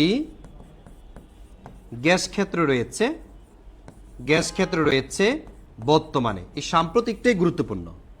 তাহলে বর্তমানে গ্যাস ক্ষেত্র আছে কয়টি? 29টি। কিছুদিন আগে আমার নানু বাড়িতে বলছে গ্যাস পাওয়া গেছে, একবার গাছ টাছ কেটে বিল্ডিং এর নিচ পর্যন্ত অনেক খোরাখুরি করেছে বাপেক্স, পরে দেখে যে আসলে গ্যাস নাই। তো এরকম বাপেক্স, তারপরে পেট্রো বাংলা, তারা হচ্ছে খনিজ সম্পদ অনুসন্ধান এবং এখানে টেকনিক্যাল সাপোর্ট দিয়ে থাকে। আমি তো ভাবছিলাম যে ওই গ্যাস ক্ষেত্র যদি হয় তাহলে 30তম গ্যাস ক্ষেত্র হবে। ঠিক আছে, আচ্ছা এবার বলেন তো বাংলাদেশে প্রথম তেল ক্ষেত্র আবিষ্কার হয় কত সালে? এই যে তেল ক্ষেত্র 1986-এ, কিন্তু তেল উত্তোলন শুরু হয়েছে 1987-এ। আর এটা কোথায়? এটা সিলেটের হরিপুরে। বাংলাদেশে এই যে তেল ক্ষেত্রের কথা আমরা বলছি, মোট তেল ক্ষেত্র কয়টি? বাংলাদেশে মোট তেল ক্ষেত্র রয়েছে 2টি। কোন 2টি? একটা হচ্ছে হরিপুর সিলেট, একটা হচ্ছে হরিপুর সিলেটে, আরেকটা হচ্ছে বরবক। এই যে বরবক, এটা কোথায়? এটা হচ্ছে মৌলভী বাজারে। তাইলে মৌলভী বাজারের মূলত হচ্ছে বাংলাদেশের দ্বিতীয় গ্যাস ক্ষেত্রটির অবস্থান। সরি, এটাকে বলা হয় বরম চাল, নট গরম চাল। হ্যাঁ, এটাকে বরম চাল বলা হয়। মৌলভীবাজারের ওই জায়গাটার নাম বরম চাল, আপনি গরম চাল দিয়ে মনে রাখেন। এই বরম চাল মৌলভীবাজার, এখানে তেল ক্ষেত্রটি আবিষ্কার হয়েছে। তাহলে বাংলাদেশে 2টা তেল ক্ষেত্র আমরা দেখি, একটা হচ্ছে হরিপুরে আর একটা হচ্ছে বরম চালে। ঠিক আছে, এই 2টা তেল ক্ষেত্র। মজার বিষয় হচ্ছে কি জানেন? এই 2টা তেল ক্ষেত্রে তেল নেই। তেল নাই। বাংলাদেশের তেল না থাকার অন্যতম কারণ কি জানেন? বাংলাদেশে তেল না থাকা বা এই খনিজ সম্পদ আবিষ্কার হওয়ার পরেও তেল না থাকার আমার ব্যক্তিগত মতামত সেটা হচ্ছে ওই যে একজন আরেকজনকে দিয়ে শেষ করে ফেলছে। কি পরিমাণ তেল দেয়, এতে কিছুক্ষণ পর পর আপনারা তেল মারেন আমাকে। সুতরাং খনিজ সম্পদের তেল থাকবে কিভাবে বলেন? এই তেলের ব্যবহার আমাদের সমাজের মধ্যে। তাহলে এবার বলেন তো বাংলাদেশে কয়লার খনি কয়টি? লেখেন, মোট কয়লার খনি 5টি।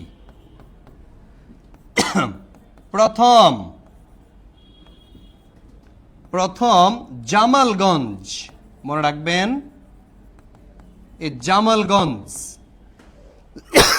1961 সালে প্রথম এই জামালগঞ্জে, এটা জয়পুরহাটে। হ্যাঁ, এই জামালগঞ্জ হচ্ছে জয়পুরহাট। ঠিক আছে, 1961-এ বাংলাদেশে প্রথম এই কয়লার খনি আবিষ্কার হয়েছে। বর্তমানে কয়লার খনির সংখ্যা দাঁড়িয়েছে 5টি। ঠিক আছে, ইভেন সবচেয়ে বড় কয়লার খনি এই জামালগঞ্জ, কিন্তু যদিও বাংলাদেশের সবচেয়ে বেশি উত্তোলন করা হয় এটা হচ্ছে বড়পুকুরিয়া, দিনাজপুর। বাংলাদেশের সবচেয়ে উঁচু জেলা, এটার নাম কি? দিনাজপুর জেলা। আর নিচু জেলার নাম কি বলতে পারবেন? দেখ, কে বলতে পারেন সবচেয়ে নিচু জেলা কোনটি যেখান থেকে আপনি এখন ক্লাস করছেন? না, এই ভোলা টোলা বলবেন না। তাইলে বাংলাদেশে মোট 5টি কয়লার খনি রয়েছে। মোট পাথরের খনি কয়টা আছে? পাথরেরও খনি আছে, পাথরের খনিও আছে 5টি। সিলেটে আপনি যদি জাফলং যান, গিয়ে দেখবেন কত সুন্দর সুন্দর পাথর মাটির নিচ থেকে উঠাচ্ছে। আমি সরাসরি দেখে আসছি পিয়াইন নদীর তীরে, পাশে পিয়াইন নদী। তারপরে একটু সামনে নজর দিলে দেখা যায় বিশাল একটা পাথর, আবার ঝুলন্ত একটা ব্রিজ আছে। যারা জাফলংয়ে গিয়েছেন দেখেছেন, ওখানে পাথর উঠানো হয়, অনেক সুন্দর। কিন্তু পাথর উঠানো এখন নিষেধ করে দিয়েছে, কারণ পাথর বিক্রি করে যে টাকা ইনকাম করে পর্যটকরা ওখানে গিয়ে যে ভিড় করে, ওখানে বেশি ইনকাম হয়। এই জন্য সরকার নিষেধ করে দিয়েছে যে এটা একটা প্রাকৃতিক সম্পদ, যেহেতু ওটা থাকুক, আমরা পরে উঠাবো, এটা তো কেউ নিয়ে যাবে না, অন্তত এখান থেকে কেউ উঠায় না প্লিজ। তো এই হচ্ছে বিষয়। তাইলে আমরা মোট কয়লার খনি পেলাম, পাথরের খনিও আমরা পেলাম। এবার আসেন বাংলাদেশের চোরের খনি কয়টা, সরি এগুলা বলা ঠিক হবে না, না আর তিনটা আর বলবো আমি কয়লার খনিগুলো লেখেন। একটা হচ্ছে বড়পুকুরিয়া, আরটা হচ্ছে খালাসপীর, দিঘিপাড়া, ফুলবাড়ি, সবগুলোই হচ্ছে, তিনটা হচ্ছে দিনাজপুরে, একটা রংপুরে। খালাসপীর যেটা, হ্যাঁ খালাসপীর রংপুরে, হ্যাঁ রংপুরের খালাসপীর। টোটাল এই 5টা কয়লার খনি রয়েছে বাংলাদেশে। এবার আসেন পরবর্তী প্রশ্নে আমরা যাই। সমুদ্র উপকূল এলাকায় মোট কয়টি গ্যাস ক্ষেত্র আছে? সমুদ্রে পানির নিচে পেট্রোবাংলা বাংলাদেশকে তেল গ্যাস উত্তোলন করার জন্য টোটাল 46টি ব্লকে ভাগ করা হয়েছে, ঠিক আছে? সেখানে দেখা যায় সমুদ্রে এবং স্থলে এরকম বিভিন্ন ভাগে ভাগ করা হয়েছে, যাতে তেল গ্যাস অনুসন্ধানটা সুবিধা হয়। তো সমুদ্রের মধ্যে এরকম গ্যাস ক্ষেত্র পাওয়া গিয়েছে বাংলাদেশে 2টা। কয়টা বলেন তো? 2টা গ্যাস ক্ষেত্র পাওয়া গিয়েছে। একটা হচ্ছে সাঙ্গু আর একটা হচ্ছে কুতুবদিয়া, ঠিক আছে? সাঙ্গু এবং কুতুবদিয়া নামক 2টা গ্যাস ক্ষেত্র পাওয়া গিয়েছে। এটা হচ্ছে জলভাগে। আসেন পরবর্তী প্রশ্নে।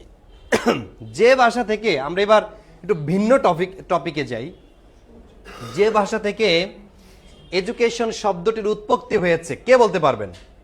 গ্রিক, ফরাসি, জার্মান, লাতিন? দেখি এই প্রশ্নের অ্যান্সারটা কে করতে পারেন। এই প্রশ্নটা আসছে না, এটা পারাটা উচিত। আপনি চাকরি পাওয়ার দরকার নেই, যেহেতু আপনি এত ক্লাস পাস করেছেন, সুতরাং এটা অন্তত আপনাকে জানা উচিত। দেখি কে বলতে পারবেন। এই তো এক একজন একটা বলতে থাকেন, একটা হবে নিশ্চিত, একটা তো হবে। হ্যাঁ লাতিন, লাতিন বলছেন অনেকে। সাঙ্গু কুতুব, সরি এটা মনে হয় আগের অ্যান্সার করছেন আপনি। তাহলে কোনটা হবে? এডুকেশন শব্দটির উৎপত্তি হয়েছে কোন ভাষা থেকে? এডুকেশন শব্দটির উৎপত্তি হয়েছে কোন ভাষা থেকে? দেখি অ্যান্সার করেন।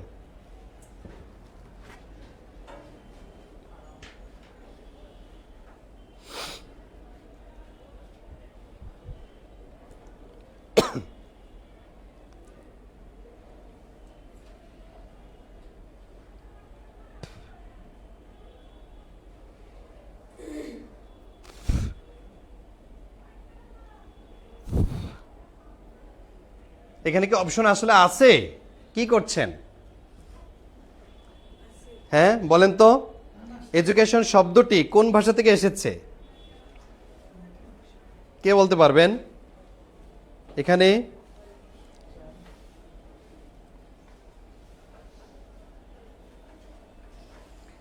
আচ্ছা, এখানে অনেকে ল্যাটিন ল্যাটিন বলছেন, তাই না?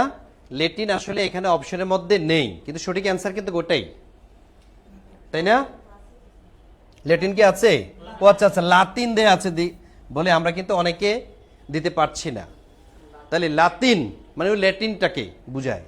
তো ল্যাটিন ভাষায় যারা কথা বলে আর কি, যে ল্যাটিন আমেরিকা বলে না, লাতিন এডুকেশন শব্দটা। যদি আপনাদেরকে প্রশ্ন করা হয় বাংলাদেশের শিক্ষা দিবস কোনটি, অথবা আমাদের জাতীয় শিক্ষা দিবস কোনটি, দেখি কে অ্যান্সার করতে পারেন। জাতীয় শিক্ষা দিবস কোনটি? আমি কি অপশন দিতে হবে? হ্যাঁ, জাতীয় শিক্ষা দিবস আমি অপশন দিচ্ছি। এই অপশন দেয়া এটা একটা আবার রোগ। অনেকে যদি জিজ্ঞেস আপনার আব্বুর নাম কি, তখনও এই একই ধরনের যে অপশন দেন। আচ্ছা আমি দিচ্ছি 5 অক্টোবর, 19 জানু, আমি দিব হচ্ছে 20 জানু,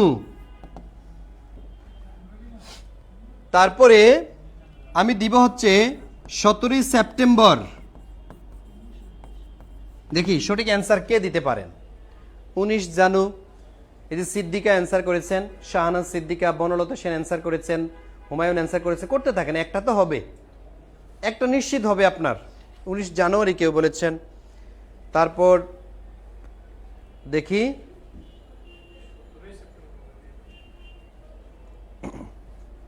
কে কে অ্যান্সার করেছেন। অনিক আহমেদ অ্যান্সার করার চেষ্টা করেছেন। Thank you. Afroza Toma answer করেছেন। Thank you so much. দেখেন এখানে আসলে সঠিক অ্যান্সার আমি একটাও পাই নাই, সঠিক অ্যান্সার। অথচ এটা জানাটা খুব জরুরি না? আমাদের শিক্ষা দিবসে আপনি জানেন না, অথচ শিক্ষা নিয়ে আপনি কাজ করতে চান, পড়াশোনা করছেন সব সময়। কিছু কিছু বেসিক জিনিস আছে জানাটা ফরজ। তাইলে আমাদের যে শিক্ষা দিবস এটা হচ্ছে 17ই সেপ্টেম্বর। 17ই সেপ্টেম্বর হচ্ছে শিক্ষা দিবস। 1962 সালে শিক্ষা আন্দোলন হয়েছিল, সেখানে ময়েজউদ্দিন বাবুল সহ অনেক ভাইরা শরীফ কমিশনের বিরুদ্ধে আন্দোলন করতে গিয়ে শহীদ হয়েছিলেন। 17ই সেপ্টেম্বর হরতালে যেহেতু তারা শহীদ হয়েছিল, আজও সেই বাবুল এবং ময়েজউদ্দিন তাদেরকে স্মরণার্থে এবং কি জাতীয় শিক্ষা দিবসকে সম্মান জানাতে প্রতি বছর 17ই সেপ্টেম্বরকে সেলিউট করে, উদযাপন করে, সেলিব্রেট করে। আর এই যে 5 অক্টোবর এটা তো শিক্ষক দিবস। শিক্ষক দিবস কোনটি? আন্তর্জাতিক। ঠিক আছে, আন্তর্জাতিক শিক্ষক দিবস হচ্ছে 5 অক্টোবর। আর 19 জানুয়ারি হচ্ছে জাতীয় শিক্ষক দিবস, অর্থাৎ বাংলাদেশের জাতীয় শিক্ষক দিবস, সেটা হচ্ছে 19 জানুয়ারি।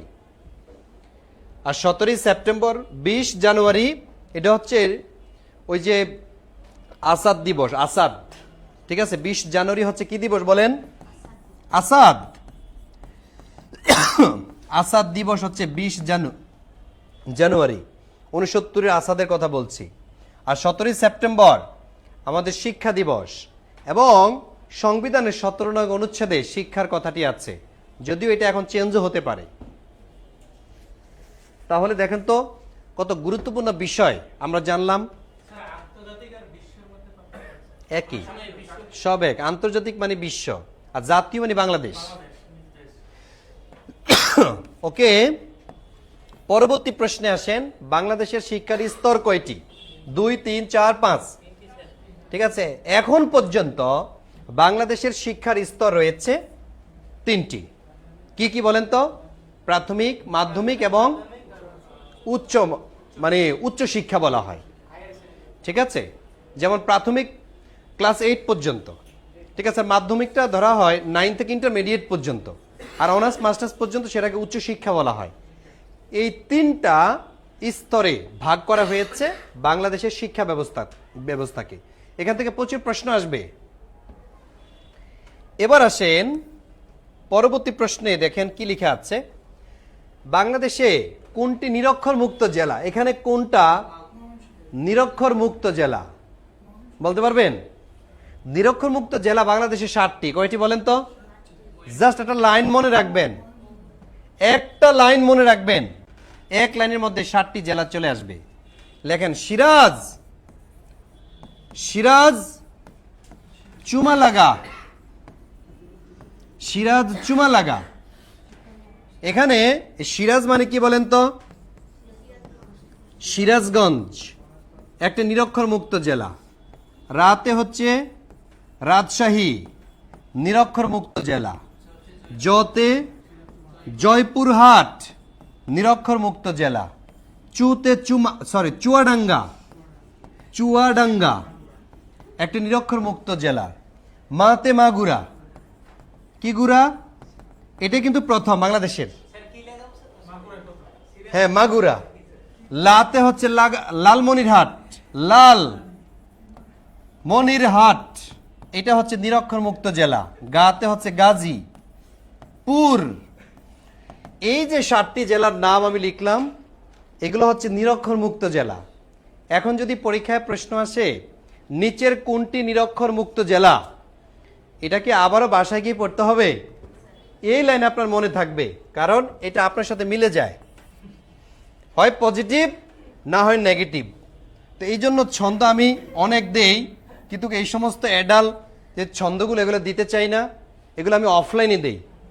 তো যারা পেইড বেসে আছেন তারা কিন্তু এরকম মজার মজার অনেক ছন্দ আমি দেখেছি, আমার বহু স্টুডেন্ট এখন টিচার, ঠিক আছে, ছন্দগুলো দিয়ে। আবার এই ছন্দগুলো আছে কোথায় জানেন? সোহেলস ম্যাপে। প্লিজ সোহেলস ম্যাপটা সংগ্রহ করেন। সোহেলস ম্যাপ একটা হচ্ছে বাংলাদেশের আর একটা হচ্ছে আন্তর্জাতিক, এই দুইটা ম্যাপ আমি কুরিয়ারে পাঠিয়ে দেই অনেকে যারা আমাকে মেসেজ করেছেন।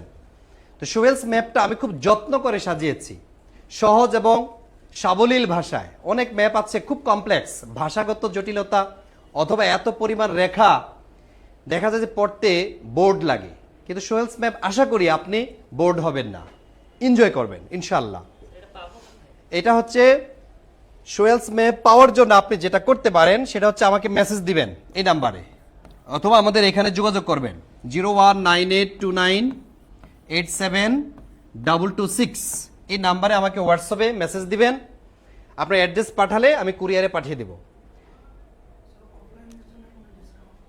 হ্যাঁ অবশ্যই আছে, অবশ্যই আছে। তাইলে দেখেন পরবর্তী প্রশ্নে আমরা আসি। এখানে আছে বাংলাদেশের প্রথম শিক্ষা কমিশন গঠিত হয় কত সালে? আচ্ছা, বাংলাদেশের প্রথম শিক্ষা কমিশন, বাংলাদেশে সিরাজ চুমা লাগা, শুধু চুমা দেখছেন কিনা, শুধু কমেন্টস করতেছে, আরে লিখেন দেব না চুমা, হ্যাঁ মজা করতে চায়। তাহলে দেখেন এই যে বাংলাদেশের প্রথম শিক্ষা কমিশন গঠিত হয় কত সালে? 72, 74, 75, 77। তাহলে বুঝাই যাচ্ছে কোনটা হবে। কোনটা বলেন তো? একজন বিজ্ঞানী ছিলেন ডক্টর কুদরাত ই খুদা, খুদা খুদা নট খোদা, ঠিক আছে, ওনার নাম কিন্তু খুদা। এ খুদা অনেকে মনে করে খোদা, এ খোদা হচ্ছে আবার ইরানি শব্দ, ফার্সি শব্দ, ঠিক আছে, আল্লাহকে বোঝায়। আর এই খুদা, এই খুদা মানে আবার খিদাও না। তাহলে ডক্টর কুদরতে খোদা উনি একজন বিজ্ঞানী ছিলেন। শেখ মুজিবুর রহমান ওনাকে দায়িত্ব দিলেন যে আপনি এই শিক্ষা নিয়ে কাজ করেন, একটা কমিশন গঠন করে দিলাম আপনাকে প্রধান করে। এবার আসেন পরবর্তী প্রশ্নে আমরা আসি। আপনারা কি বিরক্ত হচ্ছেন না তো? আচ্ছা আমি শেষ করে দিচ্ছি, খুব অল্প সময়ে শেষ করে দিচ্ছি। দেখেন বাংলাদেশের শিক্ষা তথ্য ও পরিসংখ্যান ব্যুরো কি নামে পরিচিত? বাসিতব, BAS, বেনবেইজ, বেনবেই কি লিখছে এটা, বেন ইন অ্যাকশন, বেনবেইজ, কোনটা হবে বলেন? যেটা সহজ ওটাই, এটা হচ্ছে এখানে সঠিক অ্যান্সার। তাহলে এটা হচ্ছে সঠিক অ্যান্সার। পরবর্তী প্রশ্নে আমরা আসি। এখন দেখেন বাংলাদেশে বিশ্ববিদ্যালয় সমূহের নিয়ন্ত্রণকারী প্রতিষ্ঠানের সংক্ষিপ্ত নাম কি? বাংলাদেশে যে বিশ্ববিদ্যালয়কে গ্যারান্টি দেয় যে প্রতিষ্ঠান, সেই প্রতিষ্ঠানের নাম কি? এটা আপনাদের কাছে আমার প্রশ্ন, দেখে আপনারা অ্যান্সার করতে পারেন কিনা। ওকে স্যার, শেষ শেষ, আসেন আপনি পড়ান, এখন আপনি পড়ান। এটা সঠিক অ্যান্সার আপনি দেন, আপনি দেন কি ইউসিসি আছে কি? এটা হচ্ছে নাসির স্যার এটার উত্তর দিবে। আচ্ছা, বাংলাদেশের বিশ্ববিদ্যালয়ের সময় নিয়ন্ত্রণকারী প্রতিষ্ঠান সংক্ষিপ্ত রূপ, এটা আগারগাঁয়ে অবস্থিত। কোথায় এটা? এটা ঢাকার Agargaon. Bangladesh public service commission আছে না, নির্বাচন কমিশন, এখানে যদি বিসিএস এর যদি কেউ ভাইবা দিতে আসেন তাহলে এখানে এটা দেখতে পাবেন, ঠিক আছে। এখানে ঢাকার আগারগাঁয়ে অবস্থিত। এটা বাংলাদেশ বিশ্ববিদ্যালয়ের সময় নিয়ন্ত্রণকারী প্রতিষ্ঠান, অর্থাৎ বাংলাদেশে যত প্রাইভেট ভার্সিটি বলেন আর সরকারি ইউনিভার্সিটি বলেন, এটা নিয়ন্ত্রণ করে যে প্রতিষ্ঠানটা, এটাকে কি বলে? ইউজিসি। এটা কোনটা? ইউসিজি না, ইউজিসি। এটা এটা এটা হ্যাঁ এইটাই, নিচেরগুলা না, ঠিক আছে, এইটাই কিন্তু ইউজিসি। এটা আমাদের বিশ্ববিদ্যালয় নিয়ন্ত্রণ করে। এটা কোথায় অবস্থিত? ঢাকার আগারগাঁয়ে অবস্থিত। এই সংস্থাটা। আচ্ছা ক্লাস কেমন লাগলো একটু বলেন তো। মৌসুমী চক্রবর্তী বলে বলে বলে ইউনিভার্সিটি গ্র্যান্ড কমিশন, হ্যাঁ এটা কোথায় অবস্থিত? ঢাকার আগারগাঁয়ে। যাই হোক এই জিনিসটা প্রশ্নটা ভালো একটা প্রশ্ন ছিল, মোটামুটি আপনারা ভালোই পড়ছেন নাকি? ভালোই পড়ছেন?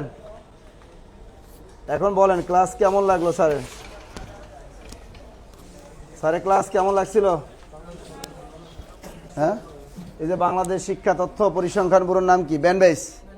ব্যানবেস কোথায় অবস্থিত? বলেন ব্যানবেস কোথায় অবস্থিত, কে পারেন? হ্যাঁ কিছু রইলো পারছে। এই ব্যানবেস কোথায় অবস্থিত? ব্যানবেস কোথায় অবস্থিত দেখি, এই ব্যানবেস কোথায় অবস্থিত পারেন? বরিশাল না নোয়াখালী? ব্যানবেস কোথায়? এই ব্যানবেস কোথায় অবস্থিত? এটা তো প্রশ্ন আসে আসে না। ঢাকা বিশ্ববিদ্যালয়ের পাশে কোথায়? ওরে বাবারে, ও দেখছো কোয়ার্টারের পাশে, তাও বলে দেয়।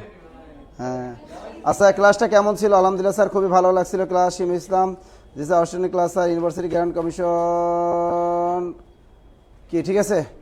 পলাশি পলাশি পলাশি বলতেছে পলাশি ব্যানবেস। আচ্ছা দেখ এমন ক্লাস আরও চাই ইনশাল্লাহ, এমন ক্লাস আরও চাই। Thank you thank you thank you thank you thank you. আচ্ছা যাই হোক দেখেন আমাদের একটা এখানে কিন্তু লেখা আসতেছে যে এখন একটা আমাদের আপনাদের যে ভর্তির অফার চলতেছে আমাদের একটা, এই অফারটা মহান ভাই যে ভাষা দিবস আমাদের 21শে ফেব্রুয়ারি, এটা সম্পর্কে আমাদের যে একটা চলতেছে অফার চলতেছে, যারা অফলাইন অনলাইন আমাদের সারা বাংলাদেশ শাখাগুলোতে অফার চলতেছে।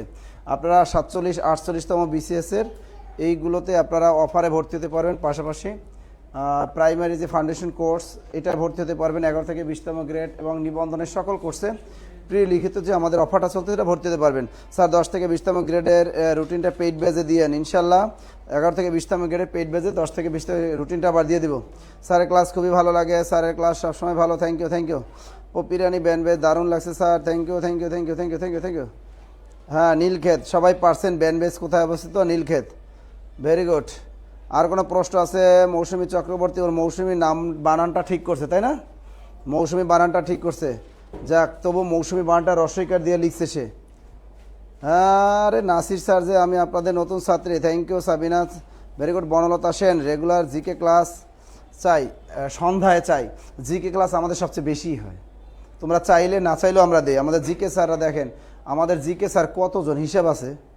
মিহির স্যার আছে, ইকরাম স্যার আছে, তারপর কি সোহেল স্যার আছে, শরীফ স্যার আছেন, আর কে আন্তর্জাতিক সবুজ স্যার আছেন, আর কে পাশা স্যার আছেন, আর কে আমাদের যে মিলন স্যার আছেন, মিলন স্যার আছেন একটা না, ও আরও আছে শাহিন স্যার আছেন। আমাদের টোটাল জিকে স্যার হলো 8 জন। কয়জন? বাংলাদেশে মনে হয় কোনো প্রতিষ্ঠানে 8 জন এরকম হিট টিচার আছে, চিন্তা করেন। জিকে টিচার আমাদেরও আরও একজন আছে তানবীর স্যার, সেও আসতেছে। শাহিন স্যার, এই 9 জন জিকে টিচার আমাদের ইনশাল্লাহ জব বেড়েছে। 9 জন বস বাংলাদেশের জিকে টিচার। বাংলাদেশ, আন্তর্জাতিক, ভূগোল, নৈতিকতা, মূল্যবোধ সব জিকে নিয়ে তো এত টেনশন নেওয়ার কোনো কারণ নাই। এই যে এইবার সবাই হাসার জন্য প্রস্তুতি জানা স্যার, আমি কোন হাসির কথা কই কন? হ্যাঁ তোমরা তো হাসো খালি খালি, স্টুডেন্টরা কইছে হাসার জন্য, আমি কি হাসির কথা একটাও কইছি? আমি যা কই এটাই হাসো, আমি তো হাসির কথা কিছুই কইলাম না। হ্যাঁ কন কিছু কইছি? স্যার রমজানের ক্লাস কখন হবে? আমাদের রমজানের ক্লাস ফজরের নামাজের পরে দিয়ে দেবো না? না কয় দেবো না, তবে সেহরির পর দেবো না কিছু। সেহরি খাওয়ার পর ঘুমানোর কি দরকার? হ্যাঁ সেহরির পর ঘুমানো তো দরকার নাই, সেহরির পর কিছু ক্লাস দিয়ে দেবো না? এটা ভালো হবে না? সেহরির পর কিছু ক্লাস দিব না? হ্যাঁ ওটাই দেবো। মানে ইফতারির পরে তো তোমাদের শরীরে প্রেম থাকে না, ইফতারির পর তোমাদের প্রেম থাকে না শরীরে। ইফতারির পর ক্লাস তোমাদের পেইড বেজের ক্লাস হয়তো রাখবো না, আমরা দিনেই নিয়ে আসবো পেইড বেজের ক্লাস। রাতে অনেকে তারাবি নামাজ পড়বেন, যে কারণে ওই সময় আমরা দু একটা ফ্রি ক্লাস তারাবির পরে হয়তো চালাবো, কিন্তু পেইড বেজের ক্লাসগুলো আমরা দিনেই শেষ করে ফেলবো। ওই যে ফজরের সেহরি খাওয়ার পরে কিছু ক্লাস নেব পেইড বেজে, এরপর সকাল 9টা 10টা এরকম চলতেই থাকবে কন্টিনিউ ক্লাসগুলো চলতে হবে। কারণ যেহেতু আমাদের সামনে সার্কুলার আসতেছে, আমাদের বসে থাকার সুযোগ নেই। এবং পিএসসির যেহেতু 47তম বিসিএসের ডেট আমাদের প্রায় বলেই দিয়েছে, জুনে হবে। পড়াশোনা তো আর অফ রাখা যাবে না, 11 থেকে 20তম গ্রেড প্রচুর পরিমাণে সার্কুলার আসতেছে প্রতি শুক্রবার। এই জন্য আমাদের পড়াশোনা করতে হবে, ক্লাস বন্ধ রাখার কোনো সুযোগ নেই। আর যারা রোজা রাখে তারা কখনো ক্লান্ত হয় না, বরঞ্চ বেরোজগারি যারা থাকে ও আর কষ্ট ঠিকমতো খাইতে পারে না, এই জন্য ও আর অসুস্থ হয় বেশি। বাস্তবতা, যারা রোজা রাখে না ওরা কিন্তু রোজদারের চেয়ে বেশি পরে ওরা লুকে লুকে লুকে লুকে খায়, ঠিক না? ওরা আরও বেশি কষ্টে ভোগে। এই জন্য বললাম রোজা রেখে ক্লাস নিতেও আমাদের টিচারদের সমস্যা হয় না ইনশাল্লাহ, আমি দেখেছি। আর আপনাদেরও সমস্যা হবে না ইনশাল্লাহ, এটা কখনই হবে না, ঠিক আছে? এই তুই মাথা চুলকাও কে? হ্যাঁ, বউ আছে? হ্যাঁ, তোমার বউ কই গেছে? বাড়ি গেছে? আরে যাক না, চাকরি পাওয়ার একটা বাবা, ওরম অনেক মানুষেরই যায়। এখন কথা, দুর্দিনের সময় বউ থাকবে না, বউ বাপের বাড়ি যাবে, কত ঢং ধরবো তোমরা। বেকার অবস্থায় এই জন্য বিয়ে করতে নিষেধ করি, যে বেকার অবস্থায় ভাই বিয়ে শাদী করো না, কারণ বেকার অবস্থায় বিয়ে শাদী করলে একটু ঝামেলাই হয়। হ্যাঁ, তবে একটা জিনিস কি, খালি রিজিকের মালিক আল্লাহ কই এলো, তুমি কাজ করবে না, খালি রিজিকের মালিক আল্লাহ। তুমি পড়াশোনা করবে না, কাজ করবে না, তুমি টিউশনি করবে না, বিজনেস করবে না, তা তোমার রিজিকের মালিক আল্লাহ খালি কইলি, আল্লাহ তোমার ঘরে এসে খাওয়াই দিব। হয় বিয়ে করো, স্টুডেন্ট বসে বিয়ে করো, সমস্যা না, কিন্তু দুজনের একজন তো এরকম ইনকামের ধান্দা থাকতে হবে। হয় স্ত্রী ইনকাম করতে হবে, দুজন একজন তো কিছু ইনকাম না করলে ভাই খাওয়াইবো কাটা। চেষ্টা থাকতে হবে সব দিয়ে, শুধু চাকরি সব কিছু না, পাশাপাশি ছোটোখাটো অনলাইন বিজনেস আছে, বিভিন্ন ধরনের বিজনেস করে, তাহলে তার এই কষ্টটা লাগবে না, তাই না? কারণ অভাবের সংসারে কিন্তু বউ থাকে না, এটা মাথায় রাখবেন। অভাবের সংসারে আপনি যখন পকেটে টাকা থাকবে না, টিউশনি থাকবে না, বিজনেস থাকবে না, চাকরি থাকবে না, ওই অভাবের সংসারে কখনো ভালোবাসা টেকে না। যতই যা বলেন, বলে আমি তোমাকে ভালোবাসি, তুমি আমাকে ছেড়ে যেও না, ওই মেয়েরা এতটাই না যে তোমার ভালোবাসার প্রতিদান দিতে যায়, তোমার সাথে না খাইয়ে থাকবো। এইগুলা মেয়ের আজকাল চায় না, তাদের বেটার অপশন আছে। ও চিন্তা করে যে আমার বেটার অপশন আছে, এই বাদাই ম্যাচ স্বামীর সাথে না থাকা অ্যাভেলেবেল, তার সাথে দুই একটা থাকে। এই জন্য সময় থাকতে চাকরিটা নিয়ে নেন, চাকরি না নিলে কাজ হবে না, বুঝছেন? আগে হলো কর্ম, পরে ফল, ঠিক আছে? আগে কর্ম, পরে কি ফল, কথা কিন্তু বাস্তব। আপনি মনে করেন কি, যারা পঞ্চম শ্রেণী ষষ্ঠ, আমি মনে হয় যে ক্লাস পঞ্চম শ্রেণী থেকেই তো টিউশনি করাচ্ছি, ছোটোবেলা থেকেই তো পড়াচ্ছি, তার সমস্যা কি? বেকার থাকে কেন? বেকার থাকে নিজের কর্মদোষে, কাজের কিন্তু আসলে অভাব নেই, কিন্তু আমরা ওইরকম সুইটেবল কাজগুলো আমরা আমাদের মতো করি না, আমরা নিজেদের অনেক একটু ভাব নিয়ে চলি, তো যে কারণেই সমস্যা হয়। এই কারণেই সমস্যা হয়। পড়াশোনার পাশাপাশি টিউশনি করবেন, পড়াশোনার পাশাপাশি ব্যবসা করবেন। অনেকে দেখি উবার চালায়, অনেকে দেখতেছে ঢাকা শহরে অনেক কাজ করে, মানে অনেক ব্যবসা করে, তরি তরকারি বিক্রি করে, তারপর সে পড়াশোনাটা চালিয়ে যায়। যারা জীবনে প্রতিষ্ঠিত হয়েছে তারা অবশ্যই কী করছে, ত্যাগ স্বীকার করেছে, পরিশ্রম করছে, পরিশ্রমের কোনো বিকল্প নেই। এই যে আমাদের এখানে অনেকে আছে যারা ভর্তি প্রতিষ্ঠানে, অনেকে ঢাকা শহরে উবার চালায়, ওরা মানে সবসময় কাজে ব্যস্ত থাকে। এরপর দেখি যে রাতে ওরা যখন সুযোগ পায় তখন ভিডিও ক্লাসগুলো দেখে, দেখে দেখে তারপর পড়াশোনাটা চালিয়ে যায়। জীবনে অনেক পড়াশোনা করছেন, অনেক কষ্ট করছেন ছোটোবেলা থেকে, এখন শেষ মুহূর্তে এসে একটু কষ্ট আর একটু ধাক্কা মারেন, যে যেখানে যে দুর্বল, ওই দুর্বলটাকে সবল করেন, পড়াশোনাটার সাথে লেগে থাকেন, ইনশাল্লাহ রিজিকের ব্যবস্থা হয়ে যাবে। হ্যাঁ, অভাব যখন দুয়ারে এসে দাঁড়ায়, ভালোবাসা তখন জানালা দিয়ে পালায়, দেখছেন? কথা কিন্তু সত্য কথাই। অভাব যখন দুয়ারে এসে দাঁড়ায়, তুমি বাস্তব কথা, আমি নাসির স্যার যতই আমার পকেটে যদি টাকা না থাকে, আমি যতই যে মেয়েদের হাই হ্যালো মারি, কোনো মাইয়া আসবে আমার ফ্রেন্ড রিকোয়েস্টে বাড়াইতো না। কি? হ্যাঁ, ওকে ওকে ওকে ওকে, যাই হোক, অভাব যা কাজে লজ্জা নাই, কোনো কাজে লজ্জা না। আপনারা যে যেরকম পারেন, যে যেখানে থাকেন, ব্যবসা বাণিজ্য, ছোটোখাটো ব্যবসা বাণিজ্য করবেন, পড়াশোনার পাশাপাশি অন্যদের উৎসাহ করবেন পড়াশোনার পাশাপাশি। যারা যে কোনো কোর্সে ভর্তির জন্য মানে নিয়ত করছেন যে ভর্তি হবেন, টেনশনের কারণে সকল কোর্সে অফার চলতেছে। আমাদের হটলাইন নাম্বারগুলো আছে, হটলাইন নাম্বারে কল দিয়ে 47 BCS 48 BCS। আর অফলাইনে ভর্তির জন্য আমাদের Mirpur head office, Folpotti Samad mansion 10 4তলা, এটা হলো মিরপুর 10 ফলপট্টি। এখানে সরাসরি অফলাইন অনলাইন ক্লাস করতে পারবেন। আর ঢাকার বাইরের যে শাখাগুলো আছে, রংপুর, দিনাজপুর, টাঙ্গাইল, বগুড়া, শেরপুর, তারপর হলো আমাদের জামালপুর, এদিকে আমাদের আছে খুলনা দৌলতপুর, খুলনা রয়্যাল মোড়, তারপর হলো কোথায়, পটুয়াখালী, বরিশাল, এই সমস্ত শাখা আপনি সরাসরি ভর্তি হতে পারবেন। ওকে, ভালো থাকবেন, সুস্থ থাকবেন ইনশাল্লাহ। স্যার, আমি অনলাইনে ভর্তি হলে কি প্রাইমারি 10 থেকে 20তম গ্রেডের অনলাইনে কি অ্যাড করা দেবেন? যে কোর্সে ভর্তি হবেন ওই কোর্সই আপনাকে অ্যাড করে দিবেন। বিয়ে করলে তো বউয়ের সাথে শালি দিবে না, দিবে? আর আপনি যদি বিয়ে করেন, বিয়ে করার পর যদি কন যে বিয়ে তো করছি বাবা, শালিটা কি পামো? শালি তো দিবে না, শালি তো দিবে না। এই জন্য আপনি যে কোর্সে ভর্তি হচ্ছেন ওই কোর্সে অ্যাড হতে হবে। আপনি যদি বিশেষ কোর্সে ভর্তি হয়ে যদি বলেন আমাকে প্রাইমারি কোর্সে অ্যাড করে দিবেন, দিবে?